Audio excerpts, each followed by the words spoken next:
시사인의 김은지입니다. 자, 첫 뉴스는 당연히 구속 소식이겠네요. 네, 박근혜 전 대통령이 오늘 새벽 3시 정도에 구속영장 발부됐습니다. 강부영 영장 전담 판사는요, 주요 혐의가 소명되고 증거인멸 염려가 있어서 구속의 사유와 필요성, 상당성이 인정된다 이렇게 설명했습니다. 생각보다 일찍 나왔어요. 네, 그렇죠. 네, 그 영장 심사하는데 걸린 시간이 8시간 이상이었잖아요. 네, 거의 9시간 가까이 됐습니다. 이게 최장 기록이라는데 심사숙고하느라 심사하는 기간이 길어진 게 아니라 혐의가 너무 많았어요. 13가지나 되죠. 예. 13가지 한꺼번에 혐의가 나오는 경우도 그렇게 많지 않거든요. 그리고 그래서 수사 기록이 10만 쪽이 넘었다고 그러죠. 10몇만 쪽이요? 네, 12만 쪽이 된다고 합니다. 네. 그런데도 새벽 3시에 나왔다는 거는 사실은 다 써뒀다는 얘기죠. 내용은. 다 써뒀고, 뭐 길게 쓸 내용도 없죠. 사실 영장 결정은. 판결문이 아니기 때문에 결론은 이미 나섰다는 거죠. 예. 자, 그리고 나서는 이제 구치소로 갔죠. 네, 4시 45분 정도에요. 경기도 의왕시 소재에 있는 서울구치소 들어갔습니다. 들어가서 우선은 사진 촬영, 지문 채취, 수용자 번호 지정 이러한 절차를 밟게 되는데요. 사진 촬영 같은 경우에는 영화에서처럼 이름표 받쳐들고요. 키 측정자 옆에 서서 워그샷이라고 하는 수용 기록부 사진 찍습니다. 이 이제 구치 과정은 저희가 잠시 후에 정청래 의원 연결해서 한번 자세히 들어볼까 하고요. 어떻게 되는지 경험자니까. 자, 그 전날 보니까 박지만 회장이 찾아갔다고 해요. 그죠? 네, 4년 만에 만났다라고 하는데요. 박지만 이지 회장 부부가요, 어제 삼성동 박근혜 전 대통령 자택 찾았습니다. 그래서 대화를 나눴다라고 하는데요. 친박 의원들에 따르면 박 회장은 누나 잘 지내냐 이렇게 물었다고 하고요. 이에 대해서 박 전 대통령은 오랜만이다라고 답했다고 합니다. 또한 박 전 대통령은 사저를 찾은 친박 의원들한테 자신이 떠나면서 가서 소명 잘하겠다 이렇게 말하기도 했고요. 또 편안히 볼 날이 있을 것이다 라는 인사도 했다고 합니다. 편안히 보겠다. 친박 의원들에게 네. 볼 날이 있을 것이다. 구치소에서 다 만나자는 얘기인가요? 예, 아직 미결된 수용자 같은 경우에는요, 하루에 10분이거든요. 한 명만 가능합니다. 아니, 이제 그분들 다 들어오라는 얘기죠. 네. 예. 그 가족 얘기하니까, 박지만 씨가 했던 얘기가 있어요. 피보다 진한 물이 있더라. 네, 그 정윤회 사건 때 예. 조사받으면서 했다라고 하는 말이죠. 예, 피보다, 여기서 물은 제가 보기에는 물질인 것 같아요. 그냥 워터가 아니라. 사실은 최태민 씨 때부터 끊임없이 그런 얘기를 했죠. 가족을 멀리하라. 원래 이 사회주의 종교가 가장 먼저 하는 게 가족 차단이에요. 근데 어릴 때는 그럴 수 있는데 성인이 되고 나이를 먹어가면서 스스로 판단해야 되는데 이제 그대로 행동했죠. 실제 박근혜 전 대통령은 가족을 멀리한 정도가 아니라 여동생이 하나인데 한센인 동원해서 머리채를 잡고 끌어내가지고 네, 유경재단 폭력 사건 때 그런 식으로 했었죠. 멀리한 정도가 아니었어요. 결국 남는 거는 다시 가족이네요. 예. 그리고 그 뉴스를 보면서 좀 무슨 생각이 있냐면 오프닝에서 잠깐 얘기했지만 그 전에 제가 이제 새벽에 일어나니까 4시쯤에 제가 일어난단 말이죠 보통. 근데 마침 그때 구속이 됐어요. 네. 예. 그리고 생각해보니까 서울구치소가 임시정부 수준이에요 지금. 네. 임시정부 수준이에요. 거기에 40년직의 최순실 씨도 있고 왕 실장도 거기 있고요. 네, 박근혜 전 정부의 내각이 사실상 꾸려져 있죠. 최측근 장관도 예. 있고 수석들도 있고요. 문고리 3인방 중에 정호성 씨도 있고. 정호성 전 비서관은 남부구치소에 있습니다. 그래요? 예. 자금을 대준 재벌 대표로 삼성 이재용 부회장도 있고 사실상 이 사람들만으로 정부를 운영했거든요. 임시정부 수준으로 지금 구치소가 운영되고 있습니다. 유일하게 빠진 실세가 우병우 전 민정수석 정도고 그리고 문고리 2인방 정도를 제외하면 사실상 박근혜 정부를 움직였던 주요 인사들이 다 있어서 서울 임시정부 수준입니다. 현재. 무슨 얘기하다가 일로 왔죠? 그런 생각도 들었어요. 박근혜 전 대통령이 자신에게 불리한 일이 벌어졌을 때 일을 처리하는 방식, 꼬리를 아주 잔인하게 잘라버리잖아요. 저는 사태가 여기까지 오는데 물론 태블릿도 큰 역할을 했지만 정호성 비서관이 본인이 본인 선에서 꼬리가 잘릴까 봐 그 전에 생각해 보시면 그 정윤회 문건 사건인데 잘려나가는 걸 봤지 않습니까? 명백한 사건인데도. 그런데 이 사건이 터지고 나서 태블릿에 들어있는 문서를 정호성 비서관이 단독으로 그냥 준 것이다. 이렇게 결론 날 수도 있었어요. 그렇죠. 그때만 하더라도요. 네, 결론 날 수도 있었는데 그렇게 끝나지 않았던 이유가 정호성 비서관이 휴대폰에 남겨놓은 녹취록 때문이거든요. 네, 음성 녹취가 있었죠. 저는 그때 정호성 비서관이 그런 생각을 했을 것 같아요.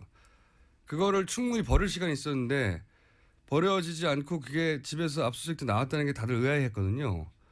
정호성 비서관 본인 입장에서는 나만 죽고 영원히 끝날 수도 있겠다. 자기 보호의 최소한의 방어 수단으로 그 녹취록을 버리지 않았다고 보거든요.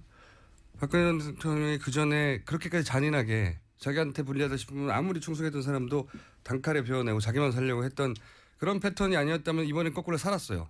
제가 보기엔 벗어날 수 있었어요. 어떻게든 자업자득이죠. 자업자득 하니까 또 생각나는 게 이 뉴스가 워낙 큰 뉴스니까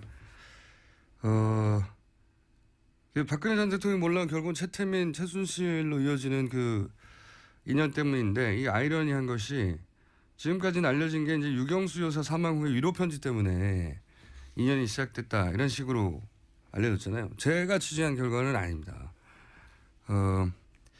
이 최태민 씨가 이 역사에 등장하게 된 건 유경수 혹은 박근혜 이 두 분 때문이 아니라 박정희 전 대통령 때문이에요. 이게 이제 숨겨진 사건이 뭐냐면 조지 오글이라는 목사가 있었어요. 들어보셨어요? 아니요. 예. 그러니까 이 시사를 담당하는 김원진 기자도 모르니까. 근데 조지 오글이라는 목사가 감리교 선교사였어요. 숨겨진 역사 중에 하나인데 기독교 역사에서는 등장합니다. 이분이 이제 경인 지역, 인천 중심으로 소위 산업 선교, 그러니까 뭐 그 못 먹고 못 사는 노동자를 대상으로 한 선교 개척자예요, 우리나라에. 근데 이분이 1974년에 인혁당 사건 아시죠? 인혁당 사건은 인터넷에 찾아보세요. 간단하게 말하면 고문으로 조작한 공안 사건이죠. 그래서 통지문이 도착하기도 전에 사형시켜버린 법으로 살해한 사건인데. 근데 이 인혁당 사건에 대해서 아무도 입을 못 열 때 이 양반이 인혁당은 고문으로 조작된 거라고 미국인 선교사였기 때문에 미국인 선교사라고 해서 이런 말 할 수 있는 거 아니었거든요. 그냥 폭로를 해버린 겁니다. 굉장히 정권으로서 당황스럽죠. 근데 미국인 목사니까 어떻게 할 수가 없잖아요. 그래서 온 가족이 당시 한국에 있었어요. 부인하고 딸들. 근데 부인하고 딸들은 한국에 두고 이 미국인 목사만 강제 추방을 합니다. 미국으로. 혼자 덜렁. 가족과 함께 다 나가라가 아니라 그 미국인 아내, 미국인 딸들은 한국에 둔 채 목사만 강제 추방을 당해요. 그러니까 미국 교계에서 이제 시민사회, 미국 정부에서 당시에 이게 큰 이슈가 됐어요. 기독교 탄압이기도 하고 정치적 목적으로. 그래서 이제 박정희 정권이 여러 가지 압박도 하고 경고를 한 걸로 알고 있고 최태민 씨가 등장한 게 이 바로 다음 해예요. 75년 인혁당 사건은 이게 우연이 아니에요. 당시 기독교는 그 진보적인 인사들이 활발하게 활동을 했었거든요. 뭐 크리스천 아카데미 사건이라든지 그런 공안 사건, 기독교를 상대로 한 공안 사건도 있었어요. 그리고 당시의 기독교의 이제 진보적인 인사들은 미국과 관계를 맺고 있었습니다. 그래서 나온 묘안이 기독교로 기독교를 제압한다. 그러니까 정치적으로 제압하는 게 아니라 그래서 만들어진 게 구국 선교단, 구국 십자군. 이 조직이 창설될 때 선서문 같은 거 보면 북괴, 멸공, 총화, 남침, 단결 이런 단어만 순이 있어요. 기독교 단체인데 그리고 군복 입고 했어요. 군복 입고 창설을. 이 기독교 단체가 아니에요, 사실은. 어용 정치 조직이었어요. 근데 포장을 기독교로 한 거죠. 왜냐하면 보수 기독교가 진보 기독교에 반대하는 것은 종교 간의 문제지 정치가 개입한 게 아니라고 만들려고 했던 거고 거기에 이제 그 영세교의 책사라고 자기를 태자마마라고 불렀던 수작으로 최태민 씨 목사도 아니었고 설교를 할 줄도 몰랐고 그분을 이제 발탁을 한 거죠. 네, 근데 당시 이단 연구의 선구자라고 하는 탕명원 소장 기록에 따르면 네, 무당 중에 큰 무당이었다고 하고 그리고 최태민 씨의 아들 최재덕 씨 주장에 따르면 박정희 전 대통령과 이미 일제 시대부터 최태민 씨가 인연이 있었다 이렇게 얘기하죠. 최태민 씨는 일제 순사 출신이었고 박정희 전 대통령은 일제 장교 출신이었거든요. 일본에서 만났다. 뭐 신빙성이 있다고 저는 보는 게 어느 날 갑자기 이렇게 중요한 그 정치 조직 권변 정치 조직을 일면식도 없는 역술인을 편지 하나 보냈다고 수장으로 내린다는 건 말이 안 되는 거죠. 굉장히 재밌는 얘기인데 이 이야기는 앞으로 저는 더 많이 밝혀질 거라고 봅니다. 예. 근데 이런 걸 숨기기 위해서 이제 편지 스토리를 당시 만들어냈다. 제 취재 결과는 그렇습니다. 이 아이러니죠. 박정희 전 대통령이 자기 권력을 강화하려고 최태민을 고용하고 통제했는데 자식 때 이르러서는 거꾸로 최태민의 딸이 거꾸로 박정희의 딸을 통제하고 그리고 박정희 신하까지 몰락시킨. 자, 갑자기 입이 터졌어요.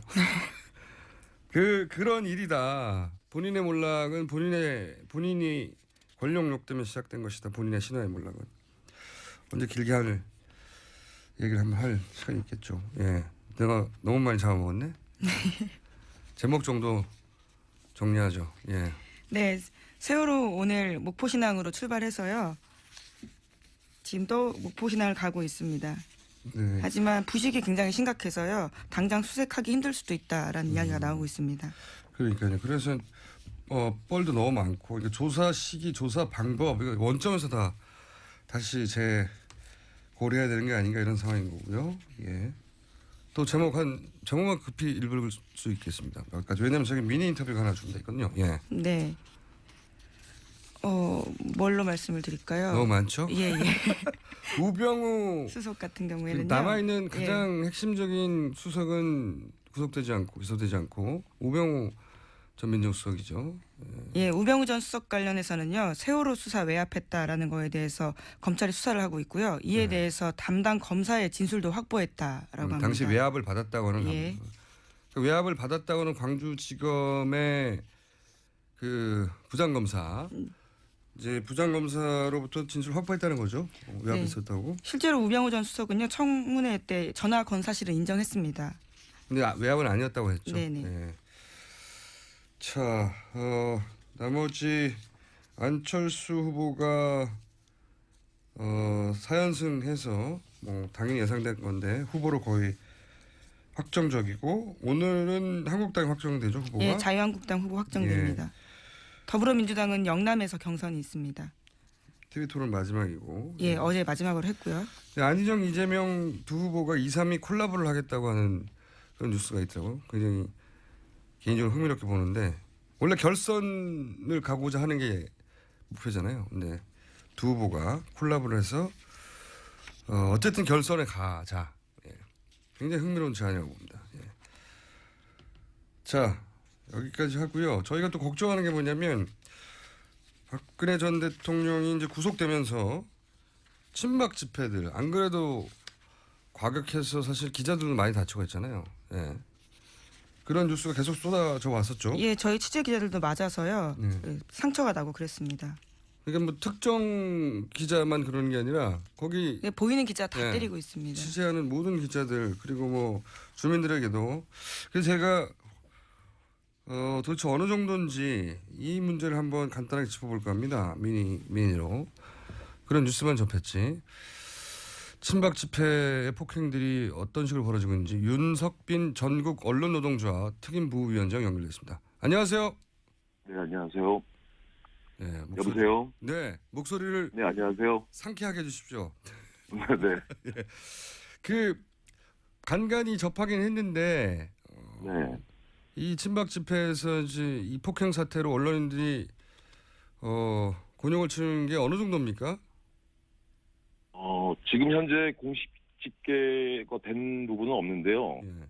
저희가 조사한 바로는 헌재가 예. 박근혜 전 대통령을 파면한 10일부터 예. 13일까지 4일 동안에만 안국동 일대하고 박근혜 전 대통령의 삼성동 자택 인근에서 예. 12건 이상의 기자 집단 폭행이 있었습니다. 2박 3일 만에. 네네. 그 이후로도 계속 그런 기사들이 나오던데 네네. 좀 구체적으로 몇 가지 사례를 소개해 주시면 어떤 일이 있었습니까? 그 많은 분들이 인터넷을 통해서 보셨을 텐데요. 네.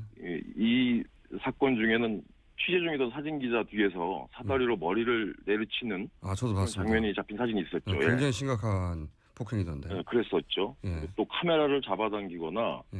뭐 10여 명의 지지자들이 둘러싸서 욕과 발기질을 하는 경우들 이런 것들이 좀 많았죠. 제가 들은 케이스 중에 하나는 넘어졌는데 밟아가지고 이대로 내가 죽겠다 싶어서 정말로 네. 죽은 척했다고 하는 기자 얘기도 들었는데. 네, 그분은 저희 언론노조 네. 조합원은 아닌데 예. 저희도 그건 접수를 했거든요. 예. 조합원이 아닌 경우도 케이스도. 예. 예, 그렇죠. 무차별하게 이제 기자들을 폭행을 하는 거죠. 그러니까 카메라를 든 사람들을만 보이기만 하면 뭐 구분하지 않고 때리고 뭐 커피를 끼얹기도 하고 그렇다면서요. 예, 어저께 일어났던 일인데요. 예. 오전 7시 30분쯤에 강남구 삼성동 박재 대통령 집 인근 골목에서 일어난 일입니다. 그 친박 지지자가 신문사의 취재 기자를 향해서 먹다 남은 커피를 끼얹었다고 하더라고요. 그리고 이제 사실은 이제 요즘에는 이런 일들이 좀 빈번한데요. 쓰레기를 던진다거나 욕을 좀 심하게 하고, 침을 뱉거나 이런 일들이 있고요. 얼굴에 침 뱉고. 또 오후, 맞습니다. 그리고 오후 3시 10분께는 서초동 서울중앙지방검찰청 서문 앞에서 60대로 보이는 남성 한 분이 방송사 기자를 등하고 엉덩이를 발로 찼다고 하더라고요. 제가 이 기자하고는 어저께 직접 통화를 했었는데요. 예. 경찰은 스크럼을 짜고 보호를 해주고 있었는데도 갑자기 이를 뚫고 발기질을 해서 피할 수가 없었다고 하더라고요. 그러니까 이제 뭐 언론 기자들이 자기 이야기를 기사화 잘 하기가 힘드니까. 네, 그렇죠. 예. 그 이야기가 잘 등장은 안 하는데 사실은 거기 가는 분들 무섭다고 하더라고요. 막 때리고 뜨거운 커피 붓고 뭐 침 뱉고 사다리 휘두르고 하니까. 예. 그러니까 욕이 뭐 단순히 멀리서 네. 쓰레기, 기레기 가라 뭐 이런 정도가 아니라 예. 좀 입에 담기 힘든 말들. 그렇죠. 눈앞에서 예. 뭐 어떻게 해버린다고 아주 그냥 찢어서 어떻게 한다고 뭐 이런 식의. 예, 그런 식입니다. 그렇군요. 이렇게 기자들에게 이렇게까지 적대적으로 된 거는 무슨 이유라고 보십니까? 어떤 이유라고? 이게 좀 단정 짓기는 좀 어려운 측면이 있는데 박 전 대통령 지지자들이 자신에게 우호적인 언론은 사실 지금은 MBC밖에 없다고 인식하고 있습니다. MBC 기자들만 이런 폭력으로부터 자유롭습니까? 네. 예를 들어서 뭐 보수 정편 기자들도 마찬가지로 당합니까? TV조선 같은 경우엔 그 탄핵의 같은 세력이라고. TV조선까지. 예. MBC 입장에서는 자랑스러운 건 아닌데 어쨌든 MBC 카메라를 제외하고는 무차별로 공격하고 있다. 그렇죠. 어허.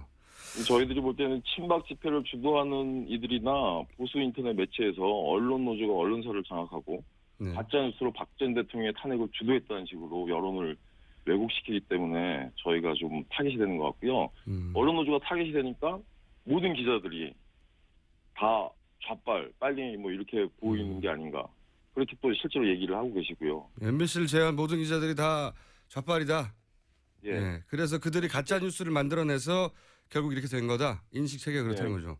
예, 사례를 하나 들자면 지난 2월 13일 날 국회 환경노동위원회에서 MBC 경영진의 노조 탄압 등 부당 노동 행위로 백종원 MBC 부사장을 고발하고 예. 경영진에 대한 청문회 개최를 의결했었거든요. 네.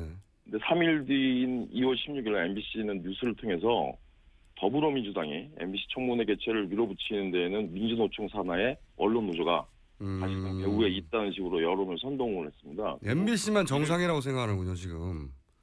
정상인 정도가 아니라요. 애국이라고 얘기합니다. MBC만. 이건 MBC 입장에서는 입장을 내놔야 될 뉴스인 것 같은데. 자, 마지막 질문인데 네네. 앞으로 이게 더 폭력적이 될 거라고 보십니까?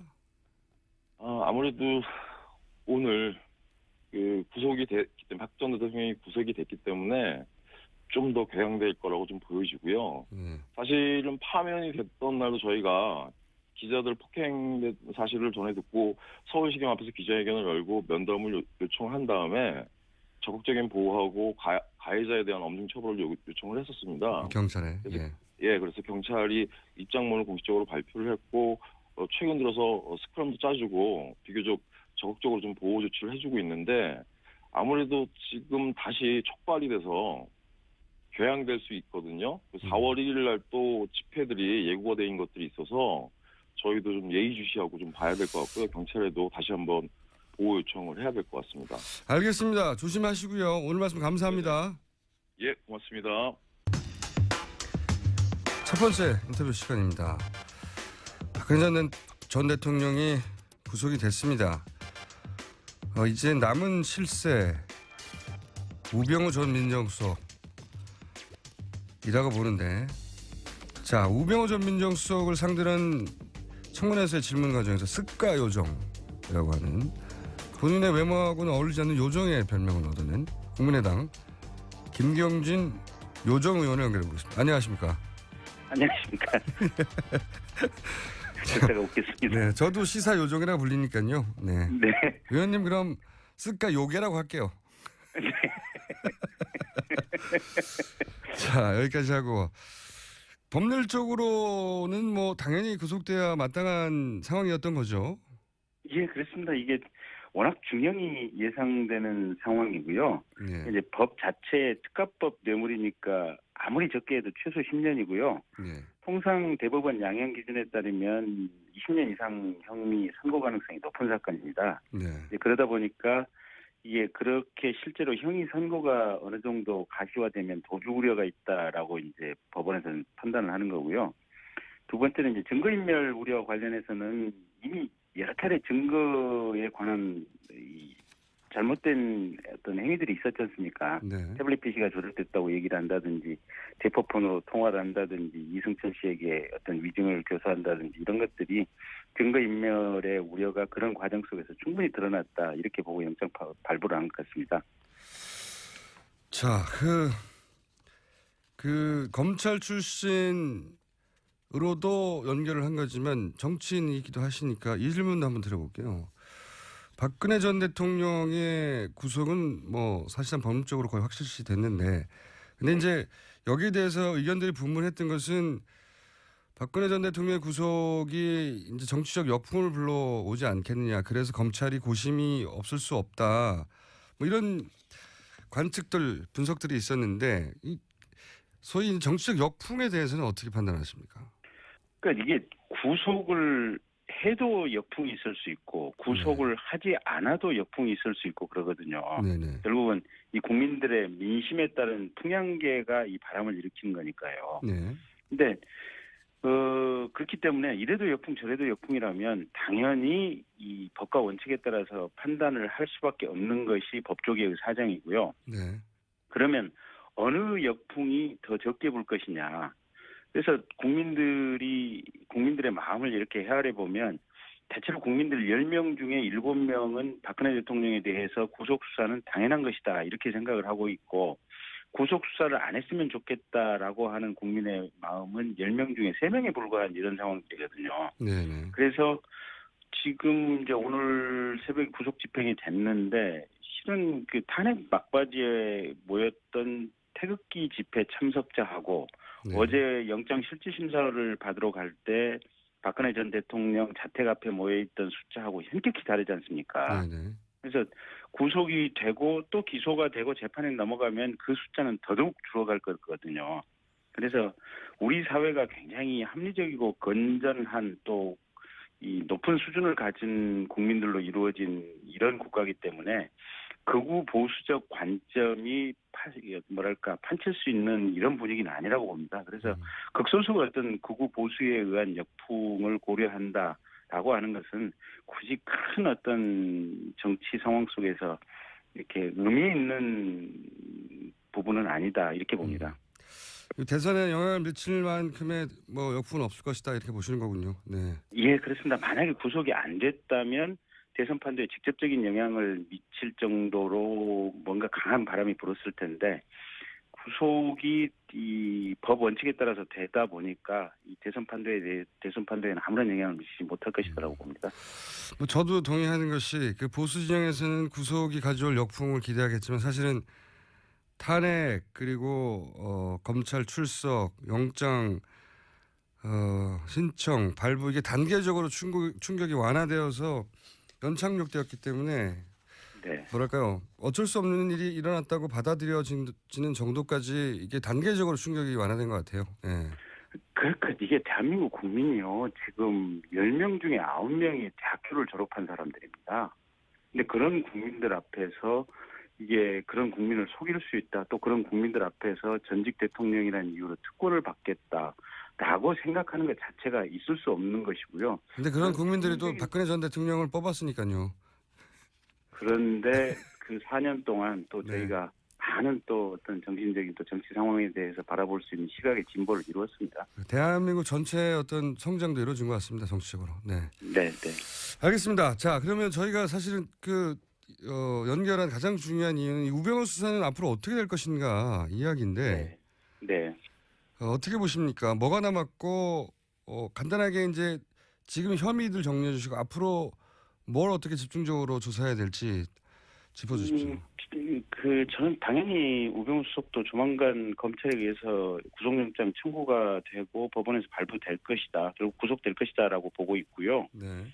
지금 오 수석의 혐의는 대체로 개인적인 비리 부분이 있고요. 네, 그러니까 이제 비리. 가족기업 정강 운영과 관련해서 네, 횡령 뭐 이런 이야기들이 있고. 예, 네. 그다음에 민정비서관 임명 직전까지 변호사로 재직하다가 민정비서관으로 임명된 이후에도 변호사로서 일을 계속해서 좀 봐주고 돈을 받은 것이 아니냐 이런 의혹 부분이 하나가 있고요. 근데 그런 것들은 서로 이제 유죄로 판명된다 하더라도 그다지 형도 세지도 않고 그렇지 않습니까 사실은. 그런데 민정비서관 이후에 이제 변호사로서 어떤 사건을 계속해서 봐주면서 돈을 받았다고 하는 것은 이게 뇌물로 연결될 소지가 있어서 뇌물 연결될 수 그게 있다. 수임료가 억대라면 그것도 법정형이 10년을 넘어가는 상황들입니다. 그래서 형이 만만치 않고요. 어쨌든 이제 저희가 이제 관심을 갖고 있는 부분들은 최순실 게이트 과정에서 우병우 수석이 검찰로부터 수사 정보를 취득해서 여기저기 좀 누설을 했느냐 이제 이런 부분들이 하나가 있을 수 있고요. 예. 또 민정비서관이나 민정수석으로 재직하면서 외교부라든지 문화체육관광부 또 공정거래위원회 등의 어떤 직원들에게 압력을 가해서 잘못된 직무집행을 하도록 했는가 그런 부분들을 지금 현재 검찰이 집중적으로 들여다보고 있는 것으로 알고 있습니다. 공무원 인사에 부당하게 개입을 했거나 네. 혹은 최순실 게이트 당시의 어떤 역할 이걸 네. 덮으려고 어떤 역할을 했는가 네. 크게는 그 정도군요. 예, 그렇습니다. 세월호 관련 그 수사 개입했다 이 부분은 어떻게 보십니까? 그 부분도 저희 국정조사 때 이미 나왔던 얘기들이고요. 네. 검찰도 관련자들을 지금 상당히 심도 있게 조사를 한 걸로 알고 있거든요. 네.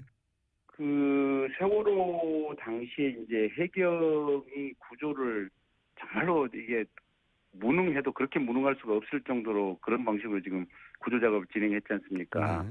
그래서 최종적으로 이제 1, 2, 3정 정장이 징역 3년의 실형을 선고받았었는데 이 세월호 관련자들에 대해서 광주지검이 이제 업무상 과실치사죄로 수사를 시작하니까 청와대와 법무부 상층부에서 이걸 필사적으로 막았다. 그렇죠. 예, 국가 책임이 인정이 되면 그게 실질적으로 대통령에 대한 책임 또 대통령에 대한 어떤 정치적인 책임의 빌미가 되기 때문에 이걸 막으려고 했었던 것이고 네. 그래서 광주지검이 해경 본청을 압수수색하러 가니까 해경이 온몸을 다해서 저항을 했고 그래서 그 과정에서 당시 민정비서관이던 우병우 수석이 이게 해경에 전화를 해서 또 검찰에 전화를 해서 압수수색하지 마라 네네. 라고 압력을 행사했던 부분이 하나가 있습니다. 민정수석이 해경 편을 들었죠. 예, 그렇습니다. 그래서 최종적으로 이제 그 검찰이 그럼 영장이 발부됐는데 어떻게 하냐 뭐 이렇게 했더니 이제 그 검찰이 추가로 다시 영장을 발부받아 와서 이제 해경 서버를 압수수색을 했었는데요. 어쨌든 이 민정수석이라고 하는 신분이 정치인인 대통령의 보좌관이기 때문에 이 사람은 검찰총장과 어떤 사건에 대해서 얘기를 하고 일반적인 지시는 가능하지만 직접 그 해당 수사부서의 부장검사나 차장검사, 검사장과 같은 이 수사 직접 관계자들에게 통화를 해서 사건에 대해서 왈가왈부하는 것은 검찰청법을 분명히 위반한 거거든요. 거기다가 구체적인 압력성 내용까지 있다면 이건 직권남용 범죄 부분이 분명히 성립될 부분이어서 그 부분은 아마 충분히 기소 가능하리라고 보고 있습니다. 자, 최순실, 근데 이제 많은 사람들이 가장 궁금해하는 것은 최순실 게이트에 과연 우병우 전 민정수석이 아무런 개입도 없었을까? 단순히 이제 영장이, 청와대 압수수색 정보가, 누출되는데 역할, 뭐 이 정도밖에 없었을까? 이런 의구심을 갖지 않습니까?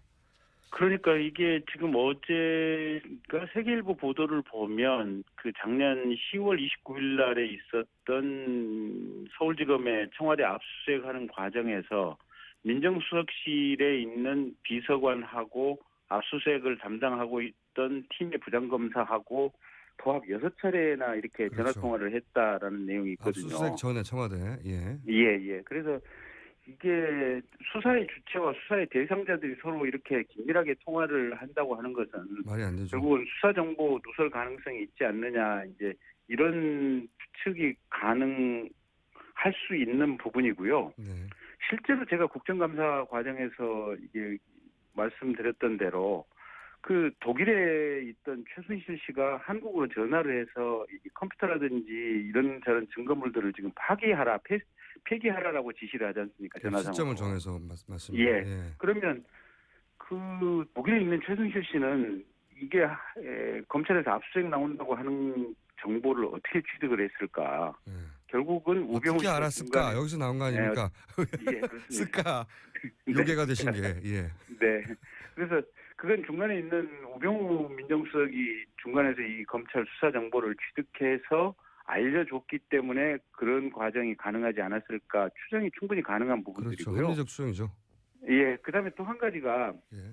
그 최순실 씨가 지금 롯데그룹에 대해서 압수수색이 나가기 직전까지 롯데로부터 받았던 70억을 다 돌려주라라고 얘기를 했지 않습니까? 갑자기, 예.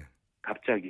예. 근데 그것도 이 롯데에게 압수수색으로 나갈 시점을 정확히 알고 있었기 때문에 돈을 돌려주라라는 얘기가 있었는데 그렇다고 한다면 검찰의 수사 정보가 속속들이 사실은 최순실 일당에게 다 이렇게 전파돼서 나갔고 그러면 그 전파돼서 나간 통로가 중간 거점 통로가 누구냐?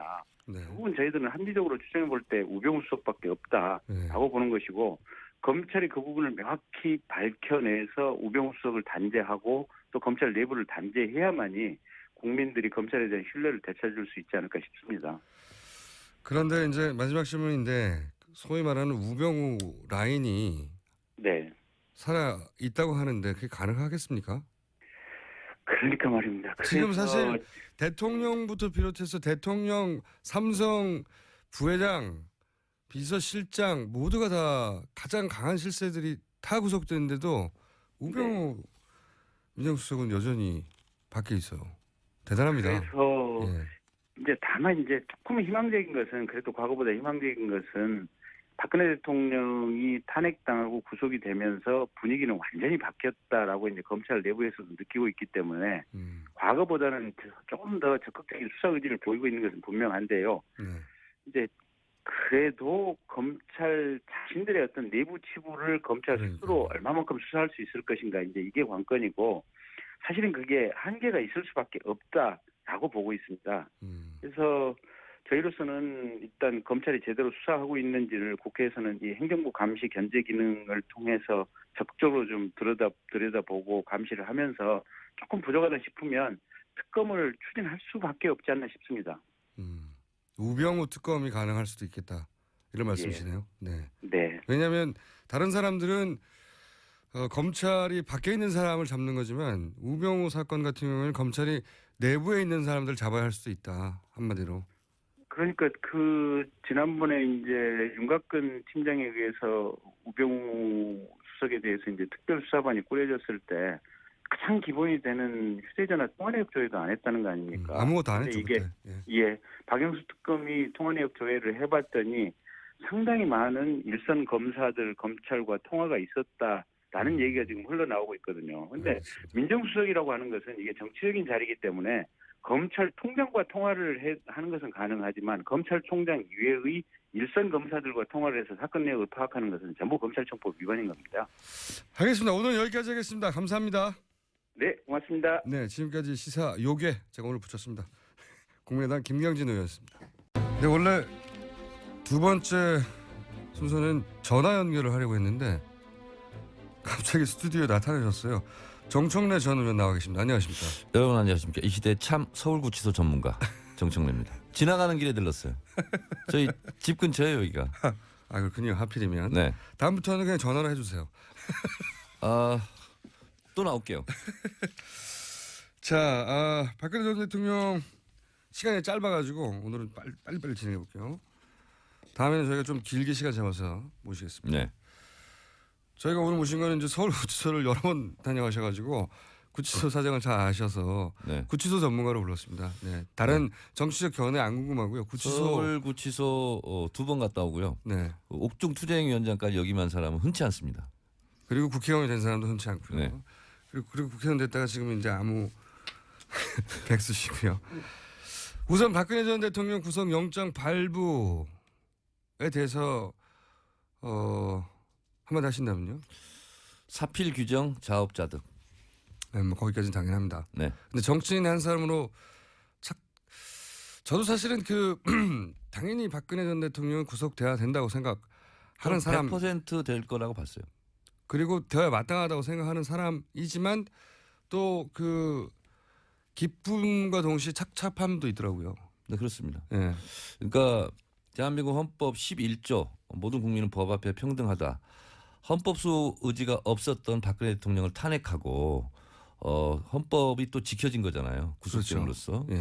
그래서 국가적으로 보면 그리고 헌법이 지켜졌다는 부분에 있어서는 뭔가 바로잡았다 이런 뜻이 네. 있지만 제가 아침에도 밤샜거든요. 구속되는 네. 장면 쭉 보면서.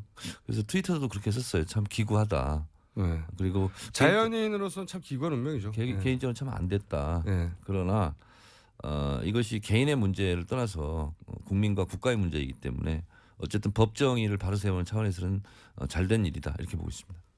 네. 저도 그렇게 생각합니다. 예. 자 그러면 본론으로 들어가서 구치소 이거 어떻게 되는 거예요? 수감 절차. 저는 구치소는 이제 면회만 많이 가봤지. 네. 서울 구치소에. 아직 거기까지는 못 가보셨군요. 그 안에 통과해서 들어가 보지는 못했어요. 네. 네. 항상 신청하거나 네. 구치소장님을 만난 적은 있습니다. 네. 제발 좀 면회 좀 시켜달라고. 저는 면회를 안 시켜줘가지고. 예. 차량이 구치소 정문을 들어가는 순간 네. 박근혜 피의자에서 이제 재소자가 되는 거거든요. 예. 서울구치소에 있는 재소자 이렇게 네. 되고요. 가자마자 이제 제일 먼저 뭘 합니까? 간단한 교육을 받고요. 무슨 그다음에 교육을 받습니까? 구치소 뭐 생활 뭐 이런 네. 거 간단하게 뭐 근데 박근혜 대통령까지 한테까지 그걸 할지는 모르겠어요. 일반 재소자의 경우는 그렇게 합니다. 그렇게 뭘 교육하죠 보통? 뭐 아침 몇 시에 일어나고 뭐 이런 겁니까? 그런 기본적인 오리엔테이션을 기본적인 거. 하고 그다음에 가장 이제 개인으로서는 아마 망연자실한 과정이 순간이. 있는데 그게 네. 이제 신체 검사입니다. 신체 검사. 네. 모든 옷을 탈의해야 됩니다.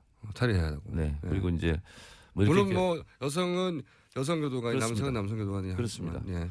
그래서 일단 뭐 어떤 지병이 있는지 뭘 숨겨 들어온 건 없는지 네. 기본적으로 다 하거든요. 서울구치소는 구치소는 예외가 없답니다. 아 구치소 자체는. 네. 예외도 없고 열애도 없어요. 그래서 기본적으로 그걸 안 하면 그 교도관이 다치게 돼 있어요.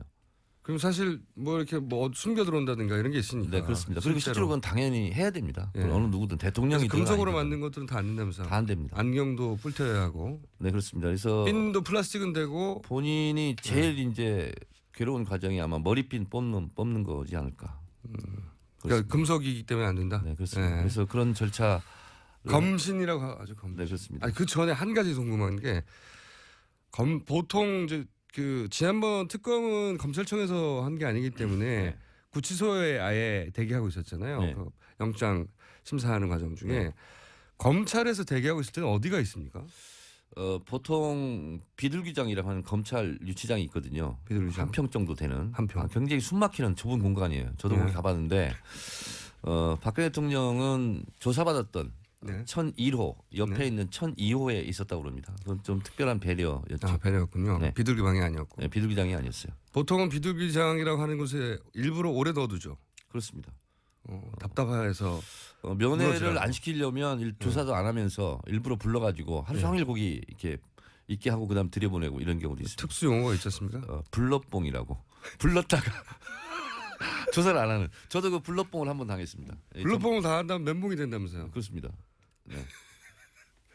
그러니까 조사한다고 부른 다음에 네. 아주 좁은 방에다가 네. 사실은 잠시 들어갔다 나온 방인데 하루 종일 꼼짝도 못하게. 그 잠시 몇십 분 있기도 어려워요. 그렇군요. 굉장히 복잡하고 이 폐쇄공포증 이런 것도 생길 수 있고. 알겠습니다. 자, 근데 이제 박근혜 전 대통령은 거기 없었고 거기 있어야 되는데 이제 네. 특별한 대우를 받았고. 그리고 이제 신체 검사 검시를 받고 나서 네. 그 다음에 본인이 참 이게 현실인가 이런 생각이 꿈인가 생신가 그런 생각이 들 텐데 수의를 갈아입습니다. 그 순간이 가장 충격적입니까? 보통은? 그렇습니다. 예. 검신부터 시작해서 신체 검사부터 시작해서 그 과정이 굉장히 괴롭습니다. 그래서 본인이 가지고 간 물건은 다 영치를 해야 됩니다. 네. 그러니까 군인들이 가면 옷이라든가 이런 다 것을 줘야 되니까. 다 보내고 거기서 주는 옷을 입어야 되거든요. 그렇죠. 그러니까 박근혜 지금 재소자죠. 네. 재소자도 서울구치소에 제공하는 수의를 입고 네. 그러면 이 왼쪽 가슴에 번호가 쓰여 있습니다. 그리고 거기서는 꼭 번호로만 부른다면서요. 그렇습니다. 사람 이름이나 씨나 이렇게 안 부르는 23번 이렇게 부르지 23번 김어준 이렇게 안 부릅니다. 네. 제가 혹은, 23번이었거든요. 네. 23번님 혹은 뭐 대통령님 혹은 뭐 이렇게 합니다. 23번 접견. 아 그러면 면회를 가야 되는 거구나. 23번 출정. 그러면 재판 받으러 법정에 가는구나. 이렇게 됩니다. 그래서 그 과정을 거치면 이제 교도관이 앞에 섭니다. 그리고 네. 교도관을 따라갑니다. 등을 보고서 걸어가는 그 심정. 내가 어디로 갈지도 몰라요 지금. 근데 서울구치소는 1, 2, 3방이 독방이거든요. 1.04평. 네 발짝밖에 못 걷습니다. 근데 전직 대통령들의 구속 사례를 보면 사실 특별방을 따로 만들어줬어요. 좀 큰 방을. 그러니까 5, 6명 있는 홍거방을 따로 마련해서 네. 준다 이렇게 되면은 5, 6명 자는 방을 비우고 한 사람만 있게 한다는 거죠. 지금? 그렇습니다. 네. 그렇게 되면 이제 그러면 그 옆방은 또 홍거방들이 있잖아요. 그러면 바로 특별 혜택을 보이는 게 바로 가시적으로 보이잖아요. 네. 그래서 보통의 경우는 구치소에 병원이 있거든요. 네. 병원에 딸린 병사가 있습니다. 아 별도로 개조를 그래서 하는군요. 거기서 이제 뭐 3평 정도 안팎되는 그런 네. 병사에 보통 가 있고 일반 재소자하고 좀 떨어져 있습니다. 떨어져 있는 곳에 네. 그렇게 될 그래서 것이다. 서울구치소 이제 정문 올라가면 왼쪽이 이제 남사, 왼쪽이 이제 여사거든요. 예. 근데 여사는 좀 규모가 작아요. 예. 그래서 그 본 사동 상중하로 돼 있거든요. 1, 2, 3방이 독방이고 4방부터 홍거방이거든요. 예. 근데 1, 2, 3방이 독방인데 4방이나 5방에 갑자기 뭐 큰 방으로 줄 수가 없잖아요. 예. 예. 그럼 저는 병원에 딸린 병사에 예. 거기에 가지 않을까 이런 생각이 드는데. 별도로 네. 만들어줄 가능성이 있다. 네. 근데 문제는 네. 24시간 불을 끄지 않습니다. 그래요? 교도관이 계속 지켜봐야 되니까. 아 24시간. 24시간 하여튼 불이 꺼지면 안 돼요. 제가 제일 궁금한 건 이겁니다. 이제 박근혜 전 대통령의 이제 이 탄핵 그 과정 전체를 보면 현실 감각이 굉장히 떨어지거든요. 네, 그렇습니다. 대통령에서 파면된 이후 집으로 돌아가서 검찰 수사를 상대하는 방식이나 그 내내 현실 감각이 굉장히 떨어지거든요. 주변의 사람들에 둘러싸여서 그런 건지 모르겠는데, 그러니까 검찰의 경위를 표한다. 그게 대표적 사례로 공감 능력 부족이죠. 그러니까 자기한테 일어나는 일의 중대성 같은 거 이게 어떻게 될지 모른다는 생각을 전혀 못 하고 있고, 인지할 겁니다.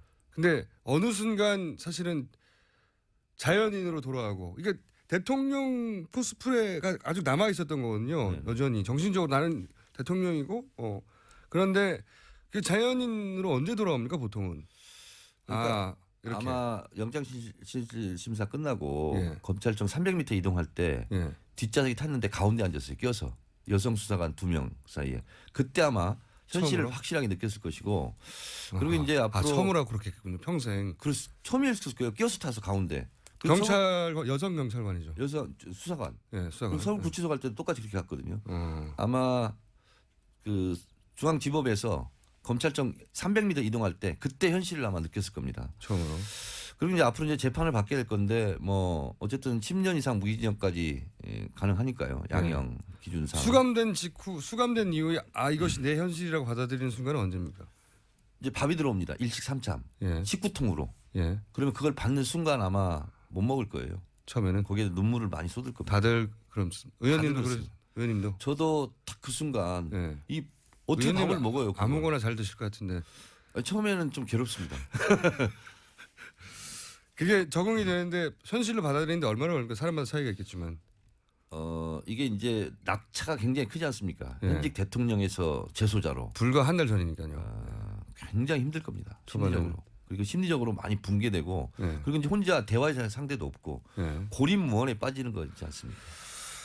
저는 사실 자연인 박근혜로 돌아와서 그 진솔하게 법정에 쓸 때 훨씬 본인한테 유리하다고 생각하는데 아마 한 달 정도는 걸리지 않을까. 최소한 예, 그 현실을 받아들이는 데까지는.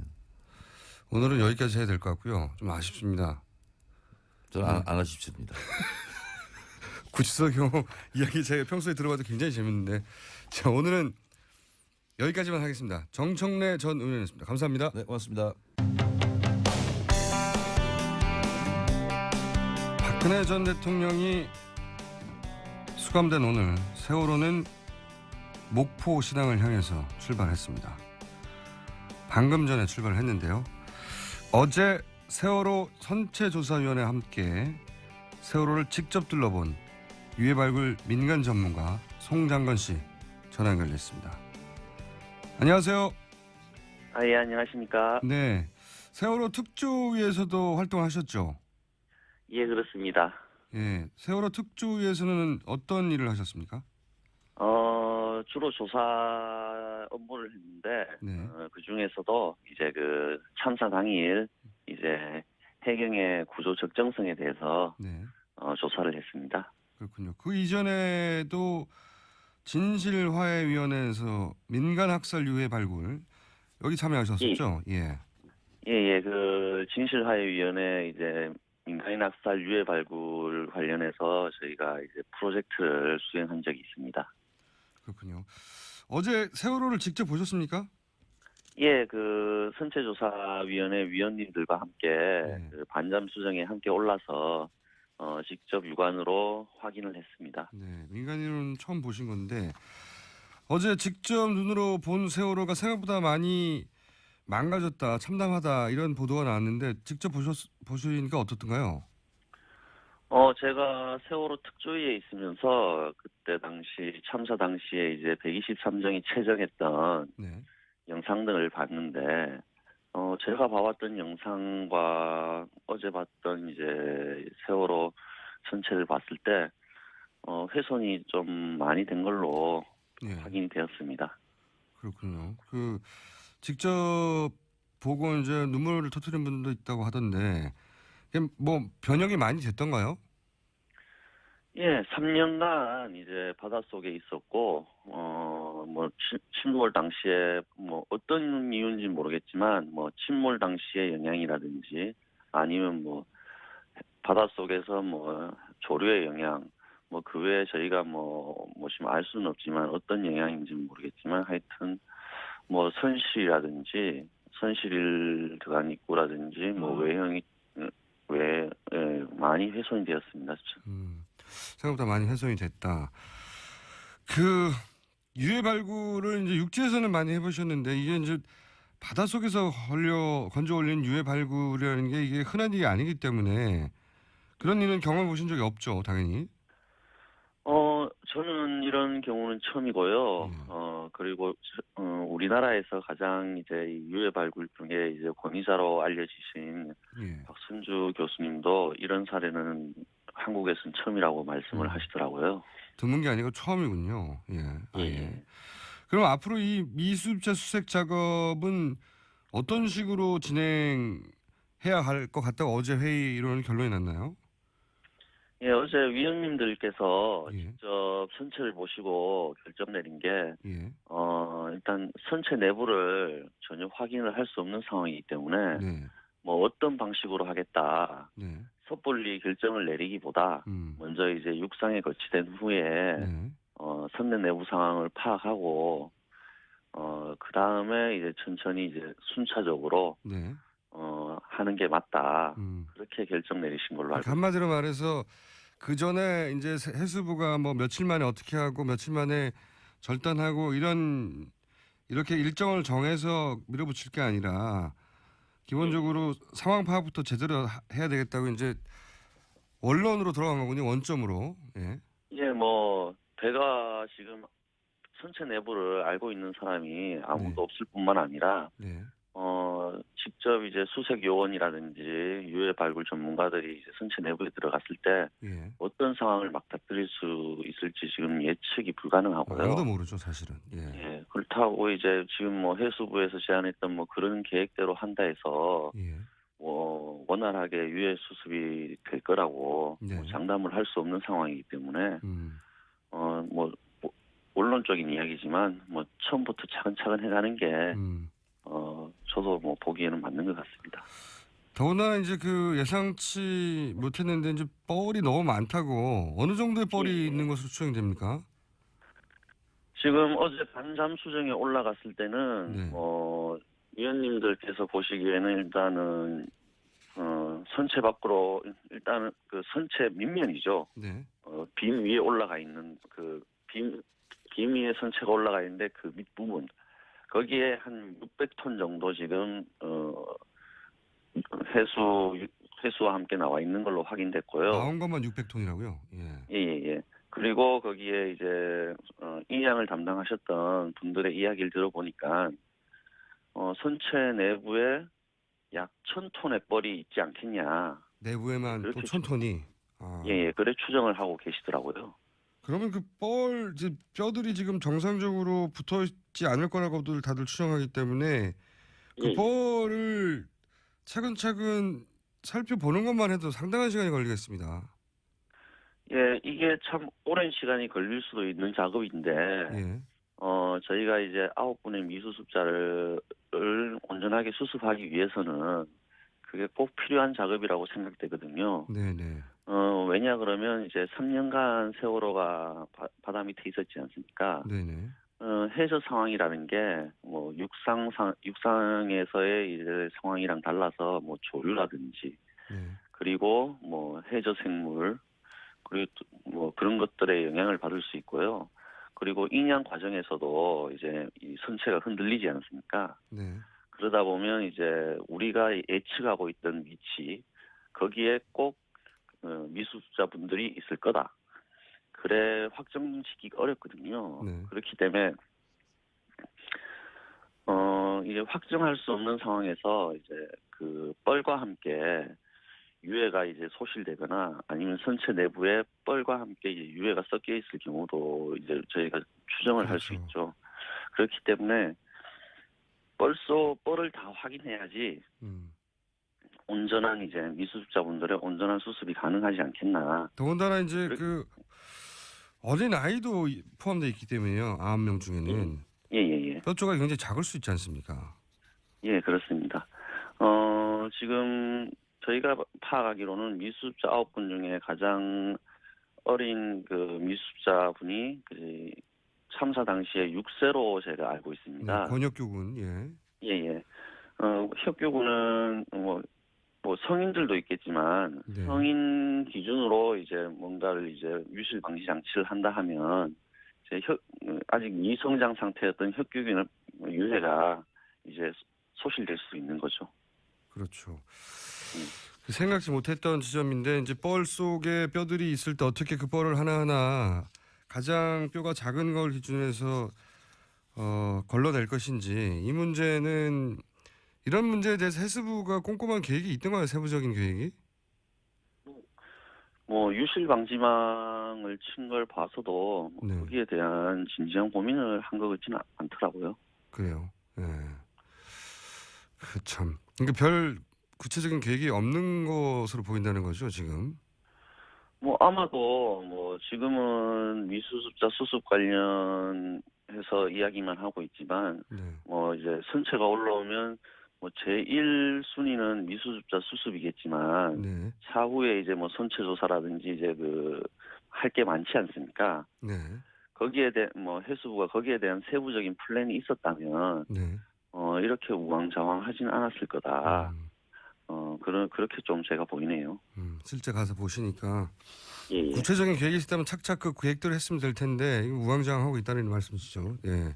그런데 이제 배를 배를 절단해야 된다고만 얘기하는데 예. 그 계획부터 먼저 나왔어. 이게 배부터 잘라서는 안 되는 거 아닙니까?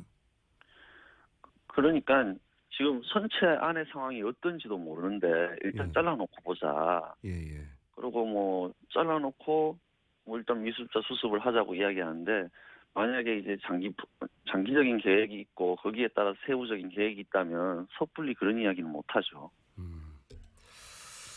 자, 이거는 어떻게 생각하십니까? 이제 지금 해수부가 그동안은 너무너무 지체를 했었고 지금은 너무너무 서두른다는 이제 인상을 주는데 배부터 자르자고 하니까요. 어떻게 수습할 건지 구체적인 계획은 보여주지 않고 배부터 자르자고 하니까 이게 이제 신뢰가 안 가는 건데 특조위 활동하면서 많이 겪어보셨지 않습니까? 해수부의 태도. 예, 그렇죠. 예. 특조위 때 겪었던 걸 기준으로 말씀하시면 어떻습니까? 해수부의 뭐랄까요? 이 세월호 문제를 다루는 태도랄까요? 뭐 일단은 뭐 지금 하는 해수부가 하고 있는 행위들이 뭐 옳다 그러다는 네. 평가는 뭐 지금 아직 내리긴 좀 섣부른 것 같고요. 네. 뭐 특조위 당시랑 비교해 봤을 때는 많이 좋아졌다고 보입니다. 오히려 특조위 때보다는 좋아졌다. 뭐 아시다시피 세월호 특조위 때는 네. 뭐 어떻게든 방해하지 못해서 안달이었지 않습니까? 네. 아무런 협조도 받지 못하셨죠. 아무런 협조도. 뭐 협조라기보다는 예. 그냥 방해를 받았죠. 협조를 안 했다, 방관했다 수준이 아니라 적극적으로 방해를 받았다고 이제 특조위 활동하실 때는 그렇게 느끼신 거고 실제 그랬습니다. 예. 예. 자, 이제 9분 남았는데 이 수습을 해야 되는데 지금 정부는 구체적인 계획은 없는 것 같고 갔더니 신체는 굉장히 훼손됐고 그리고 볼이 너무 많고 근데 볼에서 9명을 어떻게 수습할지 구체적인 단계 플랜은 해수부가 제시하지 않고 있고 뭐 답답한 상황입니다. 답답한 상황인데 유가족들 정확하게는 미수습 가족들의 입장은 어떻습니까? 제가 직접 만나 뵙지는 못했는데 네. 저희 그 전직 조사관들이 이제 그 가족분들을 만나 뵈고 한 이야기를 들어보면 네. 참 많이 힘들어 하시는 것 같더라고요. 그래서 이제 뭐 명확하게 이제 며칠 전에도 이제 그 기사에 떴겠지만 위원분들하고 이제 뭐 간담회 자리에서 네. 뭐 이런저런 뭐 좀 이야기가 있었는데 네. 지금 뭐 미수습자 가족뿐만 아니라 모든 그 유가족분들이 예. 많이 힘들어하고 있다는 것을 제가 전직 조사관들을 통해서 들었습니다. 한 가지만 여쭤볼게요. 지금 언론을 통해서는 과거 사실 세월호 초기부터 이런 정부 쪽에서는 이런 식의 갈등 구도를 계속 부각시키고 했었었는데 지금 유가족들은 선체 조사를 빨리 하자. 왜 사고가 났는지 이런 입장이고 미수습 가족들은 아니다. 미수습이 먼저다. 이런 식의 대결 구도가 있는 것처럼 이제 언론에 보도되기도 하는데요. 실제는 어떻습니까? 그 가족분들 사이에 그런 뭐 갈등이 있다 없다 그런 부분은 제가 뭐 파악을 하지 못했고요. 네. 근데 아마도 이제 이런 이야기가 나오는 이유가 네. 해수부가 뭐 미수습자 수습 계획과 함께 선체 조사 계획을 명확하게 이야기했다면 네네. 뭐 전혀 이런 보도가 나오진 않았을 건데 뭐 이런 구도라고 말을 해야 되나요? 예. 근데 지금 명확한 계획을 내놓지 않고 있지 않습니까? 그렇죠. 뭐 언론을 통해서는 계속 이제 뭐 미수습자 수습이 먼저 돼야 뭐 선체 조사를 한다 뭐 이런 식으로 이야기를 하고 있으니까 사람들은 그렇게 오해할 수밖에 없는 거죠. 알겠습니다. 오늘은 여기까지 듣고요. 앞으로 조사가 진행되면 다시 한번 또 연결하겠습니다. 오늘 말씀 감사합니다. 예, 고맙습니다. 네, 지금까지 유해발굴 민간 전문가 송장건 전 세월호 특조위 조사관이었습니다. 세월호 때문에 피해를 본 분들은 유가족, 미수습자뿐이 아닙니다. 사실은 세월호 인양 과정에서 유출된 기름 때문에 그 인대에 미역 양식을 하시는 어민들도 큰 피해를 입었는데요. 이미 지난 2014년에도 비슷한 피해를 입었지만 보상이 이루어지지 않았다고 합니다. 어떻게 된 일인지 동거차도의 어민 한 분 연결해 보겠습니다. 이오경 씨 전화 연결됐습니다. 안녕하세요. 예, 안녕하십니까. 네, 기름이 언제부터 유출이 된 건가요? 좀 자세히 알려주십시오. 예, 19일 날 한번 실패를 하고 난 후 22일 날인가 그 건지는 세월을 올리는 것 같은데, 예. 그때부터 기름이 유출이 많이 됐었어요. 그러면은 그래가지고 예. 말씀하십시오. 예, 예. 기름이 말씀하십시오. 흘러나오면 그 미역 양식 아시죠? 예, 미역에 당연히 큰 피해가 있겠네요. 그러면 미역은 전혀 쓸 수가 없게 되는 겁니까? 예, 그렇죠. 왜 그러냐면 그 기름이 유출되면은 예. 세월호 거기하고 한 1km도 떨어지지 않는 데가 양식장이 있거든요. 그렇군요. 그러면 지금 피해 규모가 얼마나 되죠? 한 23억? 23억이요? 아유, 예. 어민들한테 굉장히 큰 돈인데 지금 그 미역 양식의 기준으로 볼 때 지금이 수확기입니까? 어떻게 되는 겁니까? 지금 수확기죠, 지금. 아, 막 수확하려던 시기에 예, 예. 딱 거둘 시기에 기름이 유출돼서 그동안 키운 거가 다 폐기돼야 되는 상황이군요. 예, 그렇죠. 아하. 그러면 저희가 이제 연결한 이유 중에 가장 중요한 이유가 이건 이제 정부가 그 제대로 그 인양을 제대로 못해서 생긴 일이란 말이죠.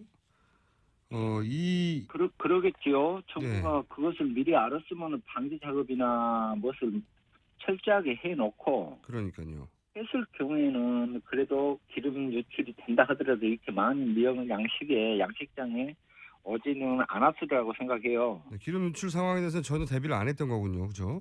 예, 그렇죠. 네. 당연히 정부 책임인데 자, 지금 정부는 여기에 대해서 보상 얘기가 있습니까? 그런데 보상 얘기는 우리가 이제 해수부나 각 기관한테 이렇게 얘기를 하는데, 네.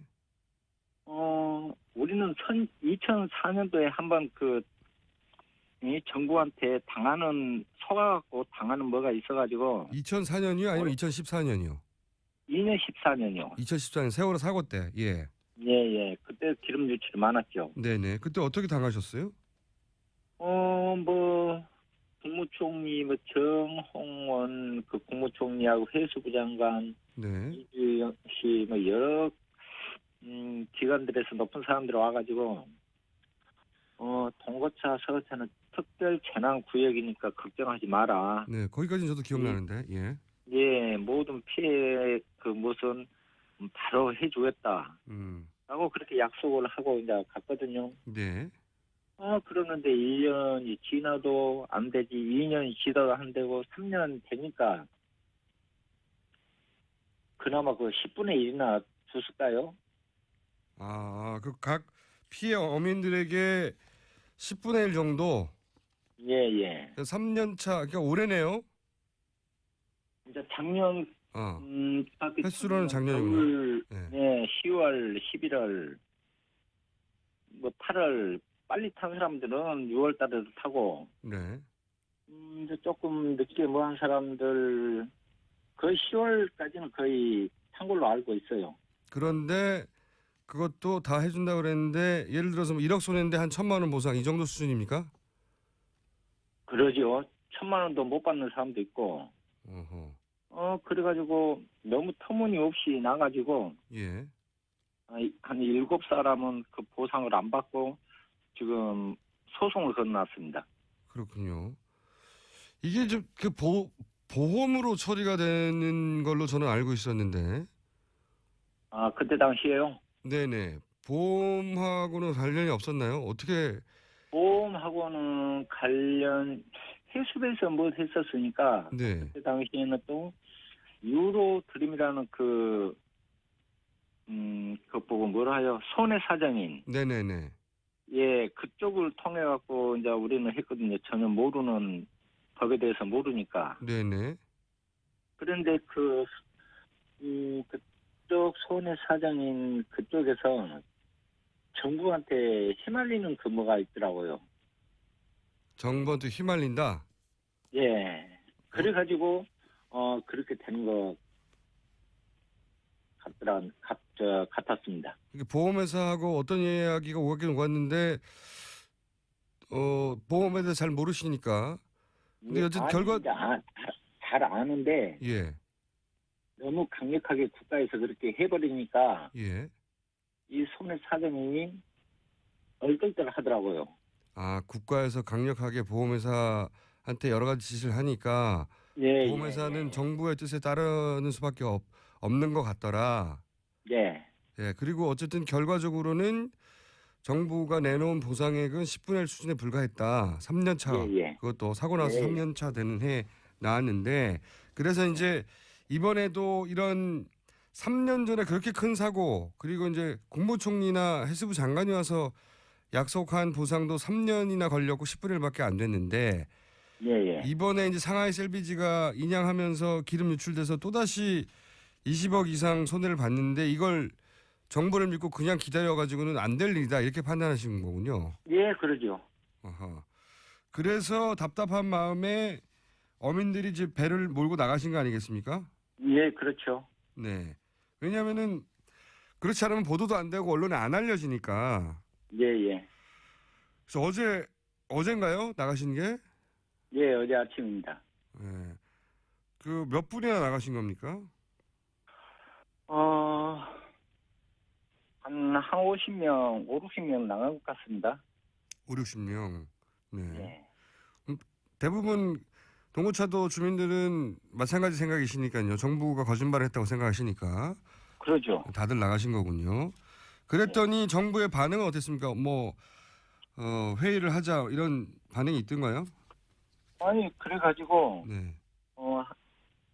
여기를 들어왔거든요. 한 9시, 한 10시 정도에. 네. 예, 들어왔는데, 1시에 이 해남 진도 그 국회의원 윤영일 그 의원님께서 네, 국민당 윤영일 의원. 예. 예. 진도에서 이제 뭐 간담회를 이제 하자고 해가지고 네. 거기를 이제 어촌계장님 두 분하고 이 동네 피해보는 사람하고 같이 이제 세 사람이 갔습니다. 진도를 네. 갔는데 며칠 전에 계속 했던 얘기 예. 그 얘기만 반복되고 너무나 힘드니까 무시에 이제 그 얘기가 우리의 그 요구 사항이 안 들어지면은 다시 시위를 하자고 했었어요. 또. 그런데 국회의원도 온다고 하니까 우리는 믿고 갔죠. 갔는데 국회의원이 안 온 거예요. 거기를. 아, 국회의원이 안 오셨어요? 예. 그래가지고 서면으로 뭐 각서식으로 그는 사인을 하고 뭘 받아갖고 왔더라고요. 네. 그런데 그게 이제 내일까지 이제 답을 준다고 했는데. 정부에서요? 예. 근데 그 답이 과연 내일 내려올지 답답할 마음뿐입니다. 지금. 그건 충분히 이해갑니다. 3년 전 그렇게 전 국민이 지켜볼 때도 국회의원 한 사람이 아니라 이제 국무총리, 해수부 장관, 경찰청장 다 와서 다 해주겠다고 했는데 안 지켜졌으니까요. 예. 예.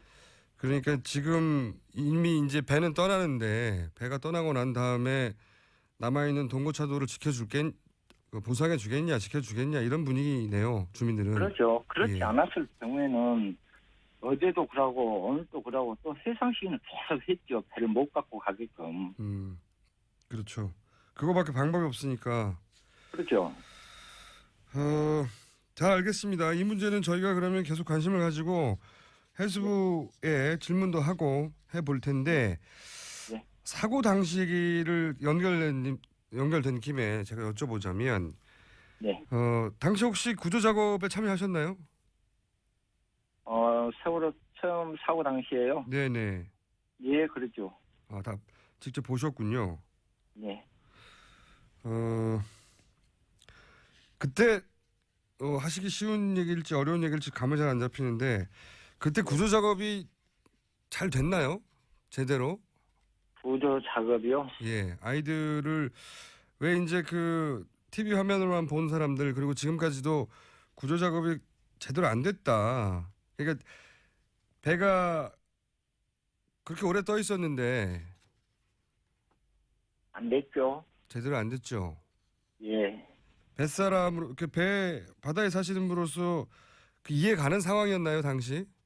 예? 그때 어민으로서 그 구조 작업이 네. 제대로 안 되는 게 이해가 가는 상황이었나요? 이해가 안 가는 상황 이해가 안 가죠, 전혀. 지금도 그러시죠? 그러죠. 본인이 혹시 직접 수습했던 학생들이나 탔던 성인이나 있었나요 혹시? 그때 당시에는 구명조끼 있고 학생들 몇몇이가 이렇게 배가 너무 많이 기울으니까 네, 목에서 막 물로 티 내려오는 학생들이 몇몇이 있었어요. 네, 있었고 그 무슨 조그만 배가 가가지고 이제 구에서 이제 나오고 그래가지고 이제 이제 수색 작업을 이제 거의 날마다 이제 다녔죠. 네. 그래가지고 너무나 이제 많이 있다 해가지고 오일 펜스를 이제 치는 과정에서 네. 무릎 저루는 너무나 세고 앙카가 너무나 적으니까 오일 펜스가 이렇게 한반도로 다 이렇게 뭉치더라고요. 그래가지고 이제 또 다시 큰 앙카를 갖고 와가지고 놓고 이렇게 이제 헝클어 잡고 있는 오일 펜스를 다시 이제 끌어다가 메고 또 헝클어 잡고 있는 앙카를 이제 건드는 도중에 선생님, 제가 예. 지금 시간이 예. 그 과정을 전체를 들을 수 없을 것 같고 예예 그건 제가 한번 따로 모실게요. 그리고 이 해수부가 보상을 안 하는 문제에 대해서는 저희가 전문가들도 따로 모시고 이 얘기를 계속 할 텐데 제가 마지막으로 꼭 여쭤보고 싶은 건 이런 겁니다. 이제 배가 직접 넘어지고 그리고 아이들이 그 안에 있고 이런 상황을 직접 눈앞에서 보셨잖아요. 그러죠. 네. 그때 심정이랄까요? 예. 그때 심정을 말할 수가 없죠. 나도 자식을 키우는 입장인데 어느 부모가 뭐 바로 한 40m, 30m 이 상황에서 봤을 때는 답답할 마음뿐이었죠. 오늘 여기까지 하겠습니다. 예. 네. 고맙습니다. 네네. 이 문제는 저희가 계속 관심 가질게요. 지금까지 동고차도 어민이신 이오경 씨였습니다.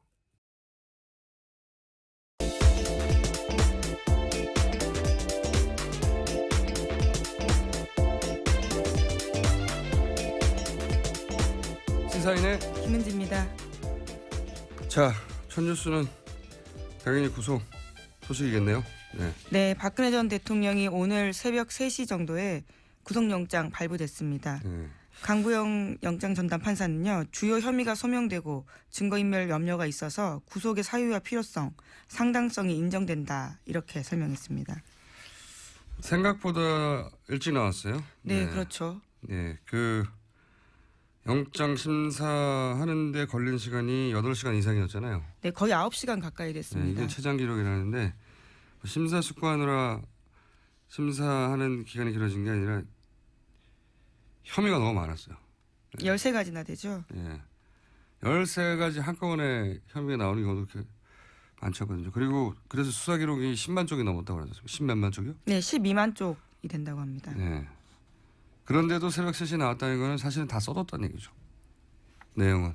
다 써뒀고 뭐 길게 쓸 내용도 없죠. 사실 영장 결정은 판결문이 아니기 때문에 결론은 이미 나섰다는 거죠. 예. 자, 그리고 나서는 이제 구치소로 갔죠. 네, 4시 45분 정도에요. 경기도 의왕시 소재에 있는 서울구치소 들어갔습니다. 들어가서 우선은 사진 촬영, 지문 채취, 수용자 번호 지정 이러한 절차를 밟게 되는데요. 사진 촬영 같은 경우에는 영화에서처럼 이름표 받쳐들고요. 키 측정자 옆에 서서 머그샷이라고 하는 수용 기록부 사진 찍습니다. 이 이제 구치 과정은 저희가 잠시 후에 정청래 의원 연결해서 한번 자세히 들어볼까 하고요. 어떻게 되는지 경험자니까.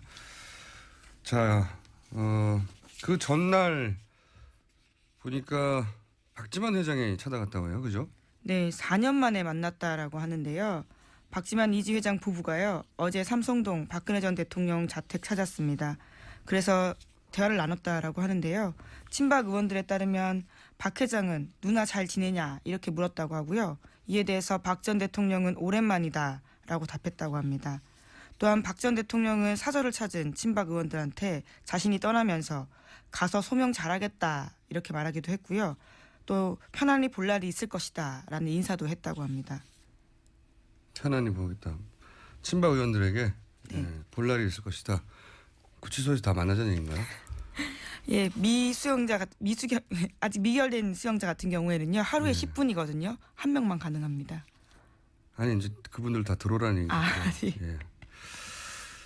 그 가족 얘기하니까 박지만 씨가 했던 얘기가 있어요. 피보다 진한 물이 있더라. 네, 그 정윤회 사건 때 예. 조사받으면서 했다라고 하는 말이죠. 네, 피보다 여기서 물은 제가 보기에는 물질인 것 같아요. 그냥 워터가 아니라. 사실은 최태민 씨 때부터 끊임없이 그런 얘기를 했죠. 가족을 멀리하라. 원래 이 사회주의 종교가 가장 먼저 하는 게 가족 차단이에요. 근데 어릴 때는 그럴 수 있는데 성인이 되고 나이를 먹어가면서 스스로 판단해야 되는데 이제 그대로 행동했죠. 실제 박근혜 전 대통령은 가족을 멀리한 정도가 아니라 여동생이 하나인데 한센인 동원해서 머리채를 잡고 끌어내가지고 네, 유경재단 폭력 사건 때 그런 식으로 했었죠. 멀리한 정도가 아니었어요. 결국 남는 거는 다시 가족이네요. 예. 그리고 그 뉴스를 보면서 좀 무슨 생각이 했냐면 오프닝에서 잠깐 얘기했지만 그 전에 제가 이제 새벽에 일어나니까 4시쯤에 제가 일어난단 말이죠 보통. 근데 마침 그때 구속이 됐어요. 네. 예. 그리고 생각해보니까 서울구치소가 임시정부 수준이에요 지금. 네. 임시정부 수준이에요. 거기에 40년직의 최순실 씨도 있고 왕 실장도 거기 있고요. 네, 그리고 박근혜 전 정부의 내각이 사실상 꾸려져 있죠. 최측근 장관도 예. 있고 수석들도 있고요. 문고리 3인방 중에 정호성 씨도 있고. 정호성 전 비서관은 남부 구치소에 있습니다. 그래요? 예. 자금을 대준 재벌 대표로 삼성 이재용 부회장도 있고 사실상 이 사람들만으로 정부를 운영했거든요. 임시정부 수준으로 지금 구치소가 운영되고 있습니다. 유일하게 빠진 실세가 우병호 전 민정수석 정도고 그리고 문고리 2인방 정도를 제외하면 사실상 박근혜 정부를 움직였던 주요 인사들이 다 있어서 서울 임시정부 수준입니다. 현재. 무슨 얘기하다가 여기로 왔죠? 그런 생각도 들었어요.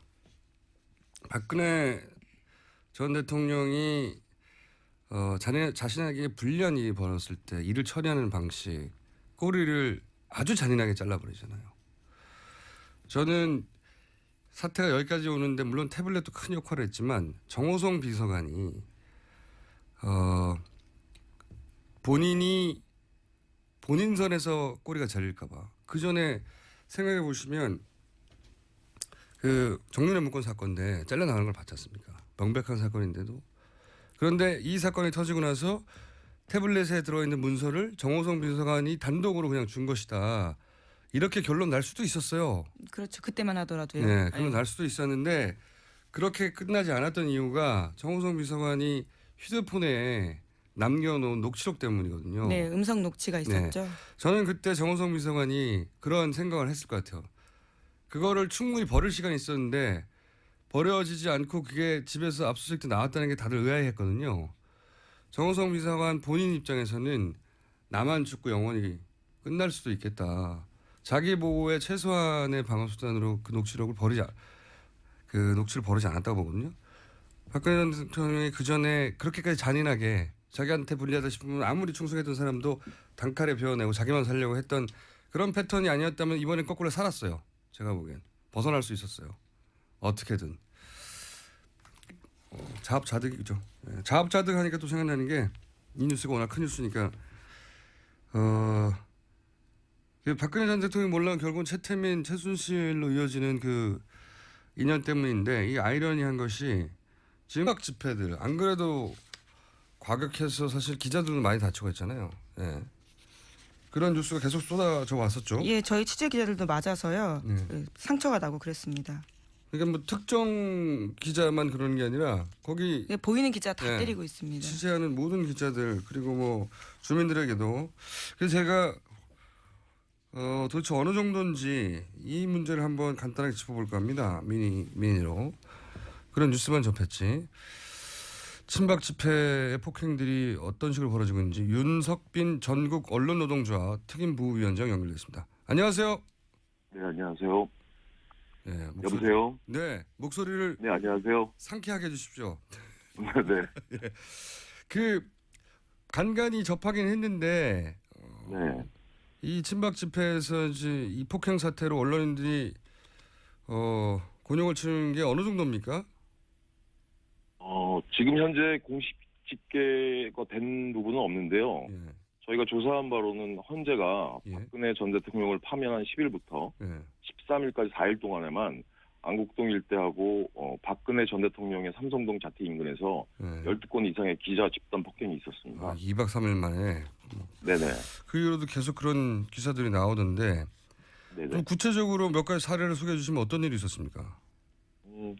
그 많은 분들이 인터넷을 통해서 보셨을 텐데요. 네. 이 사건 중에는 취재 중이던 사진 기자 뒤에서 사다리로 머리를 내리치는 저도 그런 봤습니다. 장면이 잡힌 사진이 있었죠. 네, 굉장히 심각한 폭행이던데. 예, 그랬었죠. 예. 또 카메라를 잡아당기거나 예. 뭐 10여 명의 지지자들이 둘러서서 욕과 발기질을 하는 경우들 이런 예. 것들이 좀 많았죠. 제가 들은 케이스 중에 하나는 넘어졌는데 밟아가지고 이대로 내가 죽겠다 싶어서 정말로 네. 죽은 척했다고 하는 기자 얘기도 들었는데. 네, 그 부분은 저희 언론노조 네.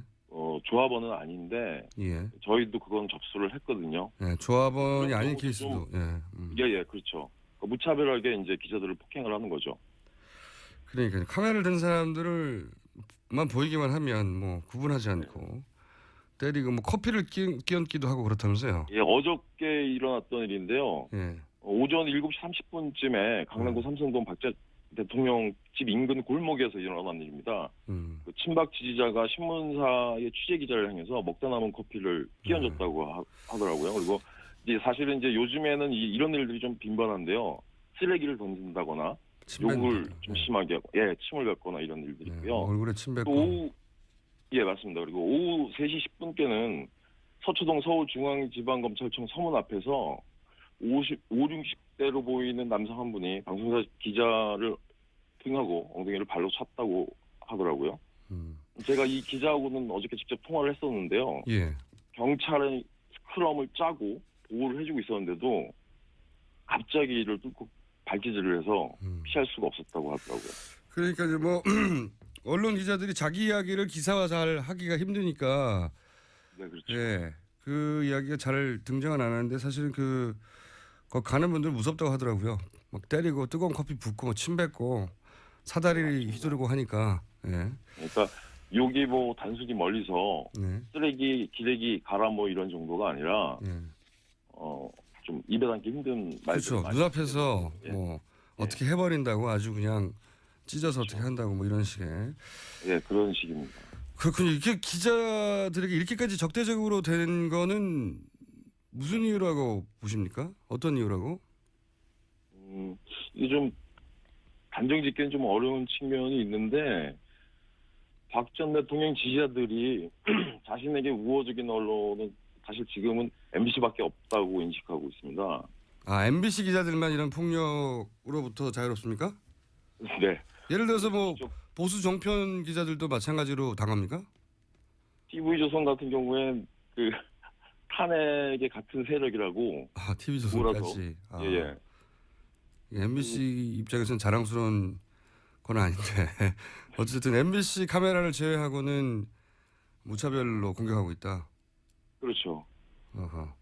저희들이 볼 때는 친박 집회를 주도하는 이들이나 보수 인터넷 매체에서 언론 노조가 언론사를 장악하고 네. 가짜 뉴스로 박 전 대통령의 탄핵을 주도했다는 식으로 여론을 왜곡시키기 때문에 저희가 좀 타깃이 되는 것 같고요.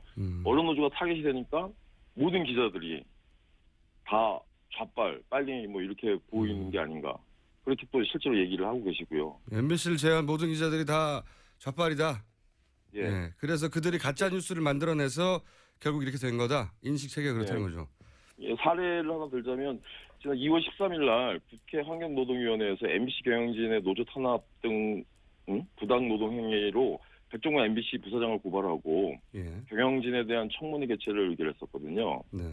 근데 3일 뒤인 2월 16일 날 MBC는 뉴스를 통해서 더불어민주당이 MBC 청문회 개최를 밀어붙이는 데에는 민주노총 산하의 언론 노조가 사실상 배후에 있다는 식으로 여론을 선동을 했습니다. MBC만 정상이라고 생각하는군요, 지금.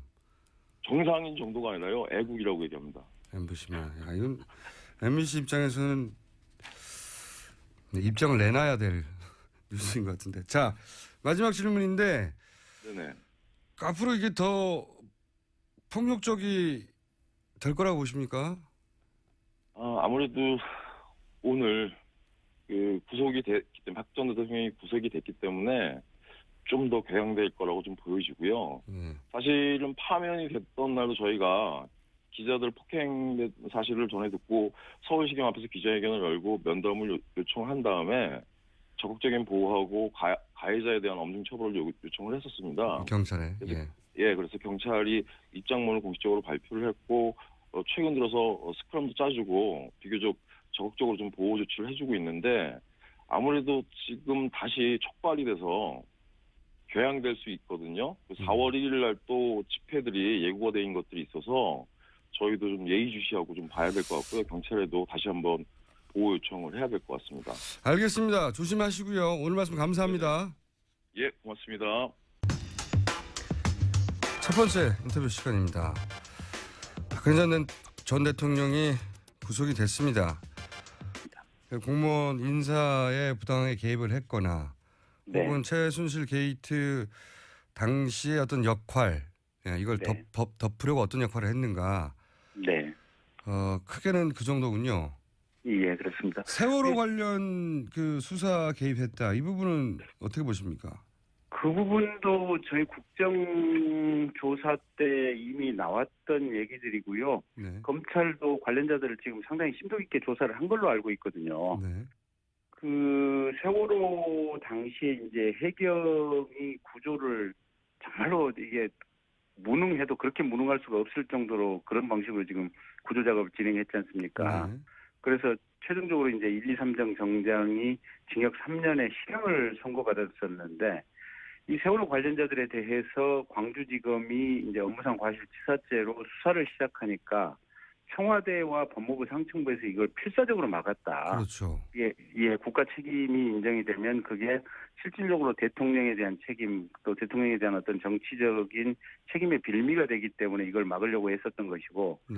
그래서 광주지검이 해경 본청을 압수수색하러 가니까 해경이 온몸을 다해서 저항을 했고 그래서 그 과정에서 당시 민정비서관이던 우병우 수석이 이게 해경에 전화를 해서 또 검찰에 전화를 해서 압수수색하지 마라 네네. 라고 압력을 행사했던 부분이 하나가 있습니다. 민정수석이 해경 편을 들었죠. 예, 그렇습니다. 네. 그래서 최종적으로 이제 그 검찰이 그럼 영장이 발부됐는데 어떻게 하냐 뭐 이렇게 했더니 이제 그 검찰이 추가로 다시 영장을 발부받아 와서 이제 해경 서버를 압수수색을 했었는데요. 어쨌든 이 민정수석이라고 하는 신분이 정치인인 대통령의 보좌관이기 때문에 이 사람은 검찰총장과 어떤 사건에 대해서 얘기를 하고 일반적인 지시는 가능하지만 직접 그 해당 수사부서의 부장검사나 차장검사, 검사장과 같은 이 수사 직접 관계자들에게 통화를 해서 사건에 대해서 왈가왈부하는 것은 검찰청법을 분명히 위반한 거거든요. 거기다가 구체적인 압력성 내용까지 있다면 이건 직권남용 범죄 부분이 분명히 성립될 부분이어서 그 부분은 아마 충분히 기소 가능하리라고 보고 있습니다. 자, 최순실, 근데 이제 많은 사람들이 가장 궁금해하는 것은 최순실 게이트에 과연 우병우 전 민정수석이 아무런 개입도 없었을까? 단순히 이제 영장이, 청와대 압수수색 정보가, 누출되는데 역할, 뭐 이 정도밖에 없었을까? 이런 의구심을 갖지 않습니까?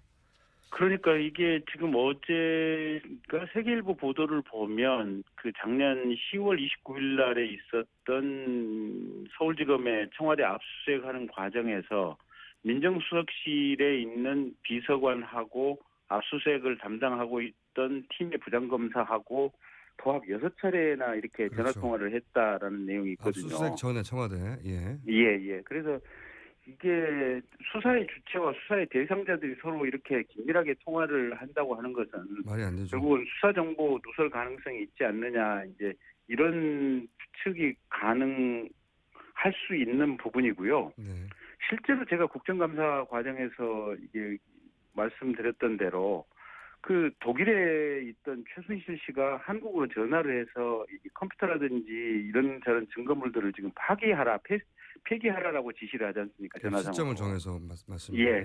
그러면 그 독일에 있는 최순실 씨는 이게 검찰에서 압수수색 나온다고 하는 정보를 어떻게 취득을 했을까? 예. 결국은 우병우 어떻게 씨가 알았을까? 중간에- 여기서 나온 거 아닙니까? 예, 그렇습니다. 쓸까? 네. 요괴가 되신 게. 예. 네.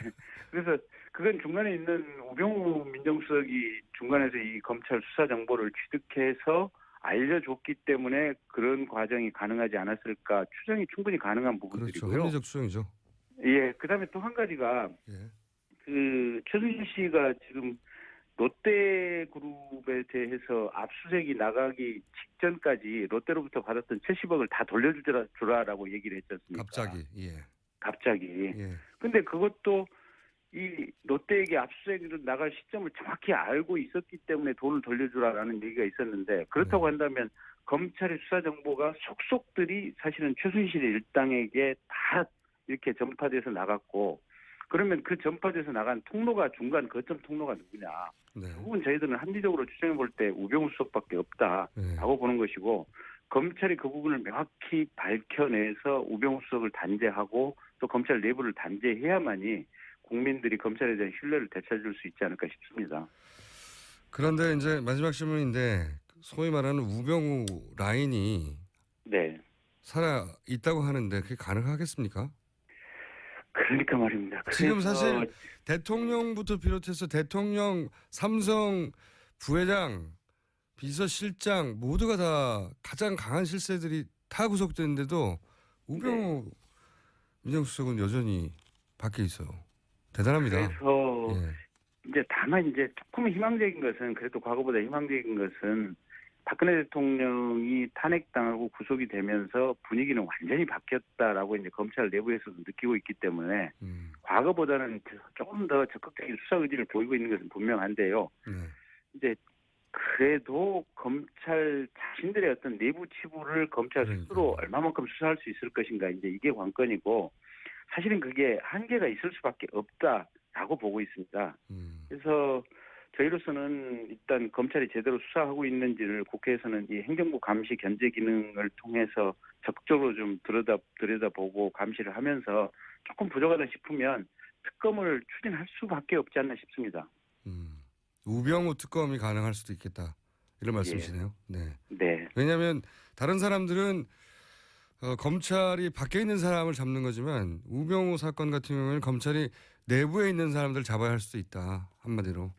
그러니까 그 지난번에 이제 윤곽근 팀장에 의해서 우병우 수석에 대해서 이제 특별수사반이 꾸려졌을 때 가장 기본이 되는 휴대전화 통화내역 조회도 안 했다는 거 아닙니까? 아무것도 안 했죠. 이게 그때. 박영수 특검이 통화내역 조회를 해봤더니 상당히 많은 일선 검사들 검찰과 통화가 있었다라는 얘기가 지금 흘러나오고 있거든요. 그런데 민정수석이라고 하는 것은 이게 정치적인 자리이기 때문에 검찰 통장과 통화를 하는 것은 지금까지는 알려진 게 이제 유경수 여사 사망 후에 위로 편지 때문에 인연이 시작됐다 이런 식으로 알려졌잖아요. 제가 취재한 결과는 아닙니다. 이 최태민 씨가 이 역사에 등장하게 된 건 유경수 혹은 박근혜 이 두 분 때문이 아니라 박정희 전 대통령 때문이에요. 이게 이제 숨겨진 사건이 뭐냐면 조지 오글이라는 목사가 있었어요. 들어보셨어요? 아니요. 예. 그러니까 이 시사를 담당하는 김원진 기자도 모르니까 근데 조지 오글이라는 목사가 감리교 선교사였어요. 숨겨진 역사 중에 하나인데 기독교 역사에서는 등장합니다. 이분이 이제 경인 지역 인천 중심으로 소위 산업 선교 그러니까 뭐 그 못 먹고 못 사는 노동자를 대상으로 한 선교 개척자예요, 우리나라에. 근데 이분이 1974년에 인혁당 사건 아시죠? 인혁당 사건은 인터넷에 찾아보세요. 간단하게 말하면 고문으로 조작한 공안 사건이죠. 그래서 통지문이 도착하기도 전에 사형시켜버린 법으로 살해한 사건인데, 근데 이 인혁당 사건에 대해서 아무도 입을 못 열 때 이 양반이 인혁당은 고문으로 조작된 거라고, 미국인 선교사였기 때문에, 미국인 선교사라고 해서 이런 말 할 수 있는 거 아니었거든요. 그냥 폭로를 해버린 겁니다. 굉장히 정권으로서 당황스럽죠. 근데 미국인 목사니까 어떻게 할 수가 없잖아요. 그래서 온 가족이 당시 한국에 있었어요. 부인하고 딸들. 근데 부인하고 딸들은 한국에 두고 이 미국인 목사만 강제 추방을 합니다. 미국으로. 혼자 덜렁. 가족과 함께 다 나가라가 아니라 그 미국인 아내, 미국인 딸들은 한국에 둔 채 목사만 강제 추방을 당해요. 그러니까 미국 교계에서 이제 시민사회, 미국 정부에서 당시에 이게 큰 이슈가 됐어요. 기독교 탄압이기도 하고 정치적 목적으로. 그래서 이제 박정희 정권이 여러 가지 압박도 하고 경고를 한 걸로 알고 있고, 최태민 씨가 등장한 게 이 바로 다음 해예요. 75년 인혁당 사건은. 이게 우연이 아니에요. 당시 기독교는 그 진보적인 인사들이 활발하게 활동을 했었거든요. 뭐 크리스천 아카데미 사건이라든지 그런 공안 사건, 기독교를 상대로 한 공안 사건도 있었어요. 그리고 당시의 기독교의 이제 진보적인 인사들은 미국과 관계를 맺고 있었습니다. 그래서 나온 묘안이 기독교로 기독교를 제압한다. 그러니까 정치적으로 제압하는 게 아니라, 그래서 만들어진 게 구국 선교단, 구국 십자군. 이 조직이 창설될 때 선서문 같은 거 보면 북괴, 멸공, 총화, 남침, 단결 이런 단어만 순이 있어요. 기독교 단체인데. 그리고 군복 입고 했어요. 군복 입고 이 창설을. 이 기독교 단체가 아니에요, 사실은. 어용 정치 조직이었어요. 근데 포장을 기독교로 한 거죠. 왜냐하면 보수 기독교가 진보 기독교에 반대하는 것은 종교 간의 문제지 정치가 개입한 게 아니라고 만들려고 했던 거고, 거기에 이제 그 영세교의 책사라고 자기를 태자맘마라고 불렀던 수작으로 최태민 씨, 목사도 아니었고 설교를 할 줄도 몰랐고, 그분을 이제 발탁을 한 거죠. 네, 근데 당시 이단 연구의 선구자라고 하는 탕명원 소장 기록에 따르면 무당 중에 큰 무당이었다고 하고, 그리고 최태민 씨의 아들 최재덕 씨 주장에 따르면 박정희 전 대통령과 이미 일제 시대부터 최태민 씨가 인연이 있었다, 이렇게 얘기하죠. 최태민 씨는 일제 순사 출신이었고 박정희 전 대통령은 일제 장교 출신이었거든요. 일본에서 만났다. 뭐 신빙성이 있다고 저는 보는 게, 어느 날 갑자기 이렇게 중요한 그 정치 조직, 권변 정치 조직을 일면식도 없는 역술인을 편지 하나 보냈다고 수장으로 내린다는 건 말이 안 되는 거죠. 굉장히 재밌는 얘기인데, 이 이야기는 앞으로 저는 더 많이 밝혀질 거라고 봅니다. 예.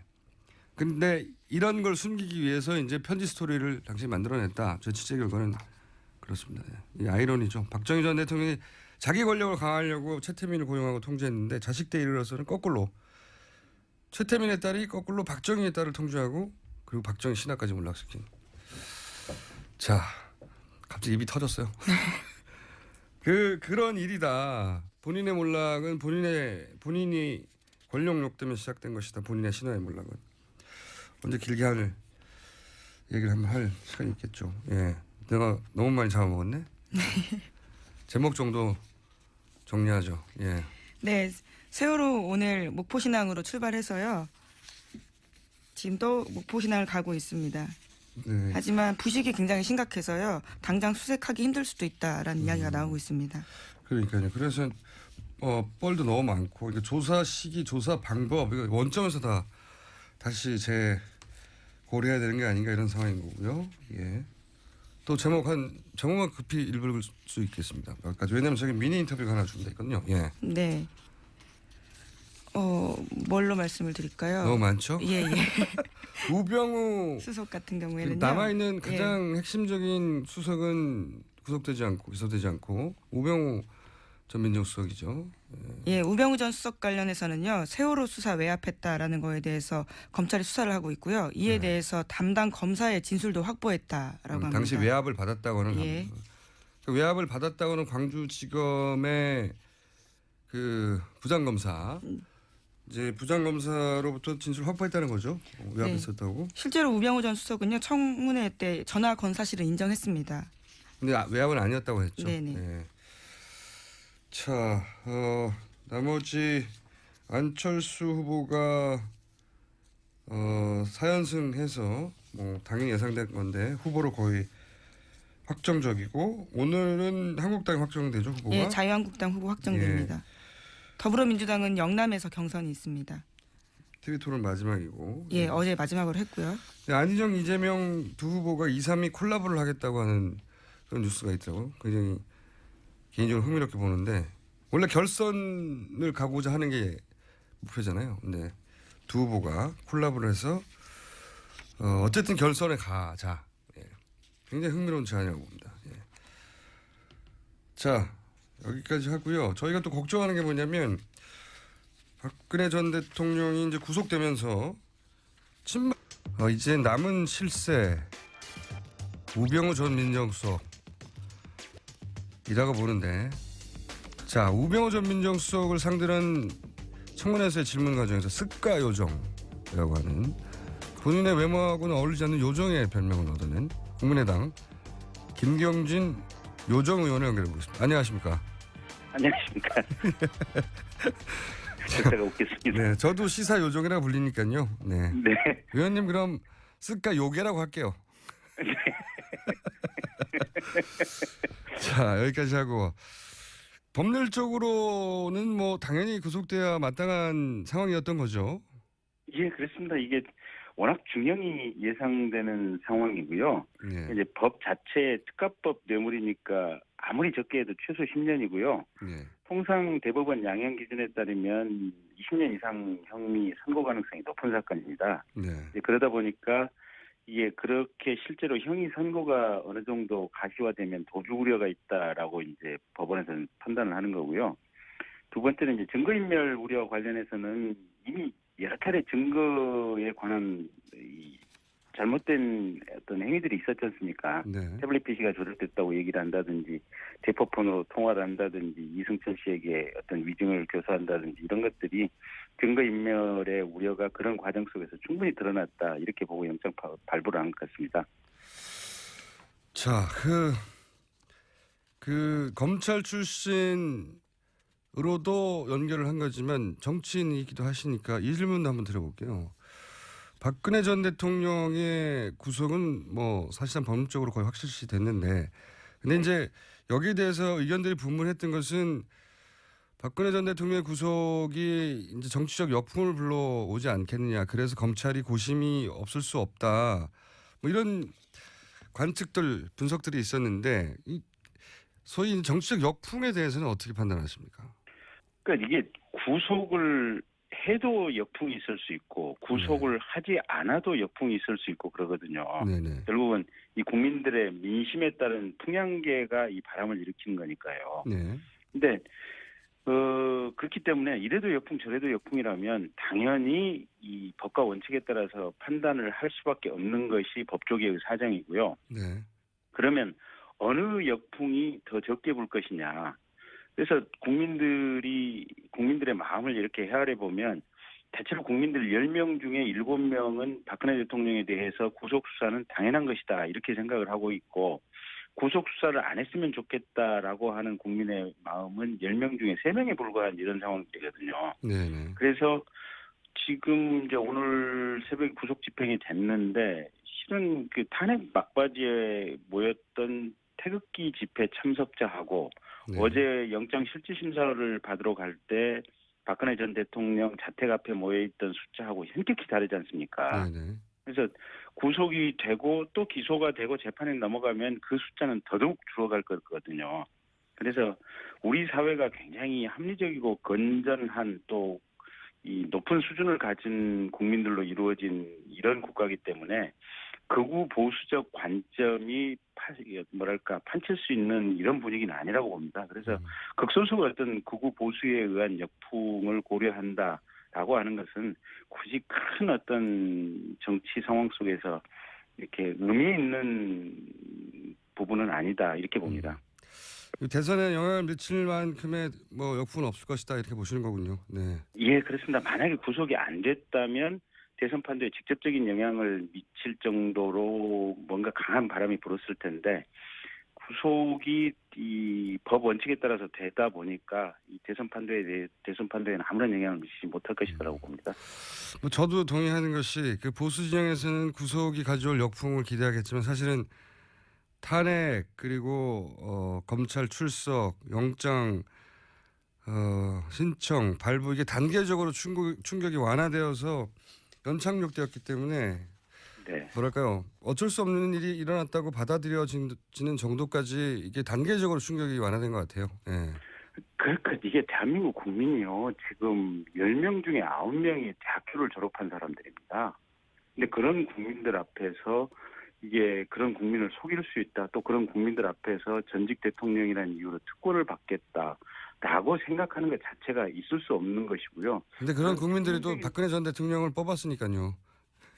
그런데 그 4년 동안 또 네. 저희가 많은 또 어떤 정신적인 또 정치 상황에 대해서 바라볼 수 있는 시각의 진보를 이루었습니다. 대한민국 전체의 어떤 성장도 이루어진 것 같습니다. 정치적으로. 네. 네, 네. 알겠습니다. 자, 그러면 저희가 사실은 연결한 가장 중요한 이유는 이 우병우 수사는 앞으로 어떻게 될 것인가 이야기인데 네.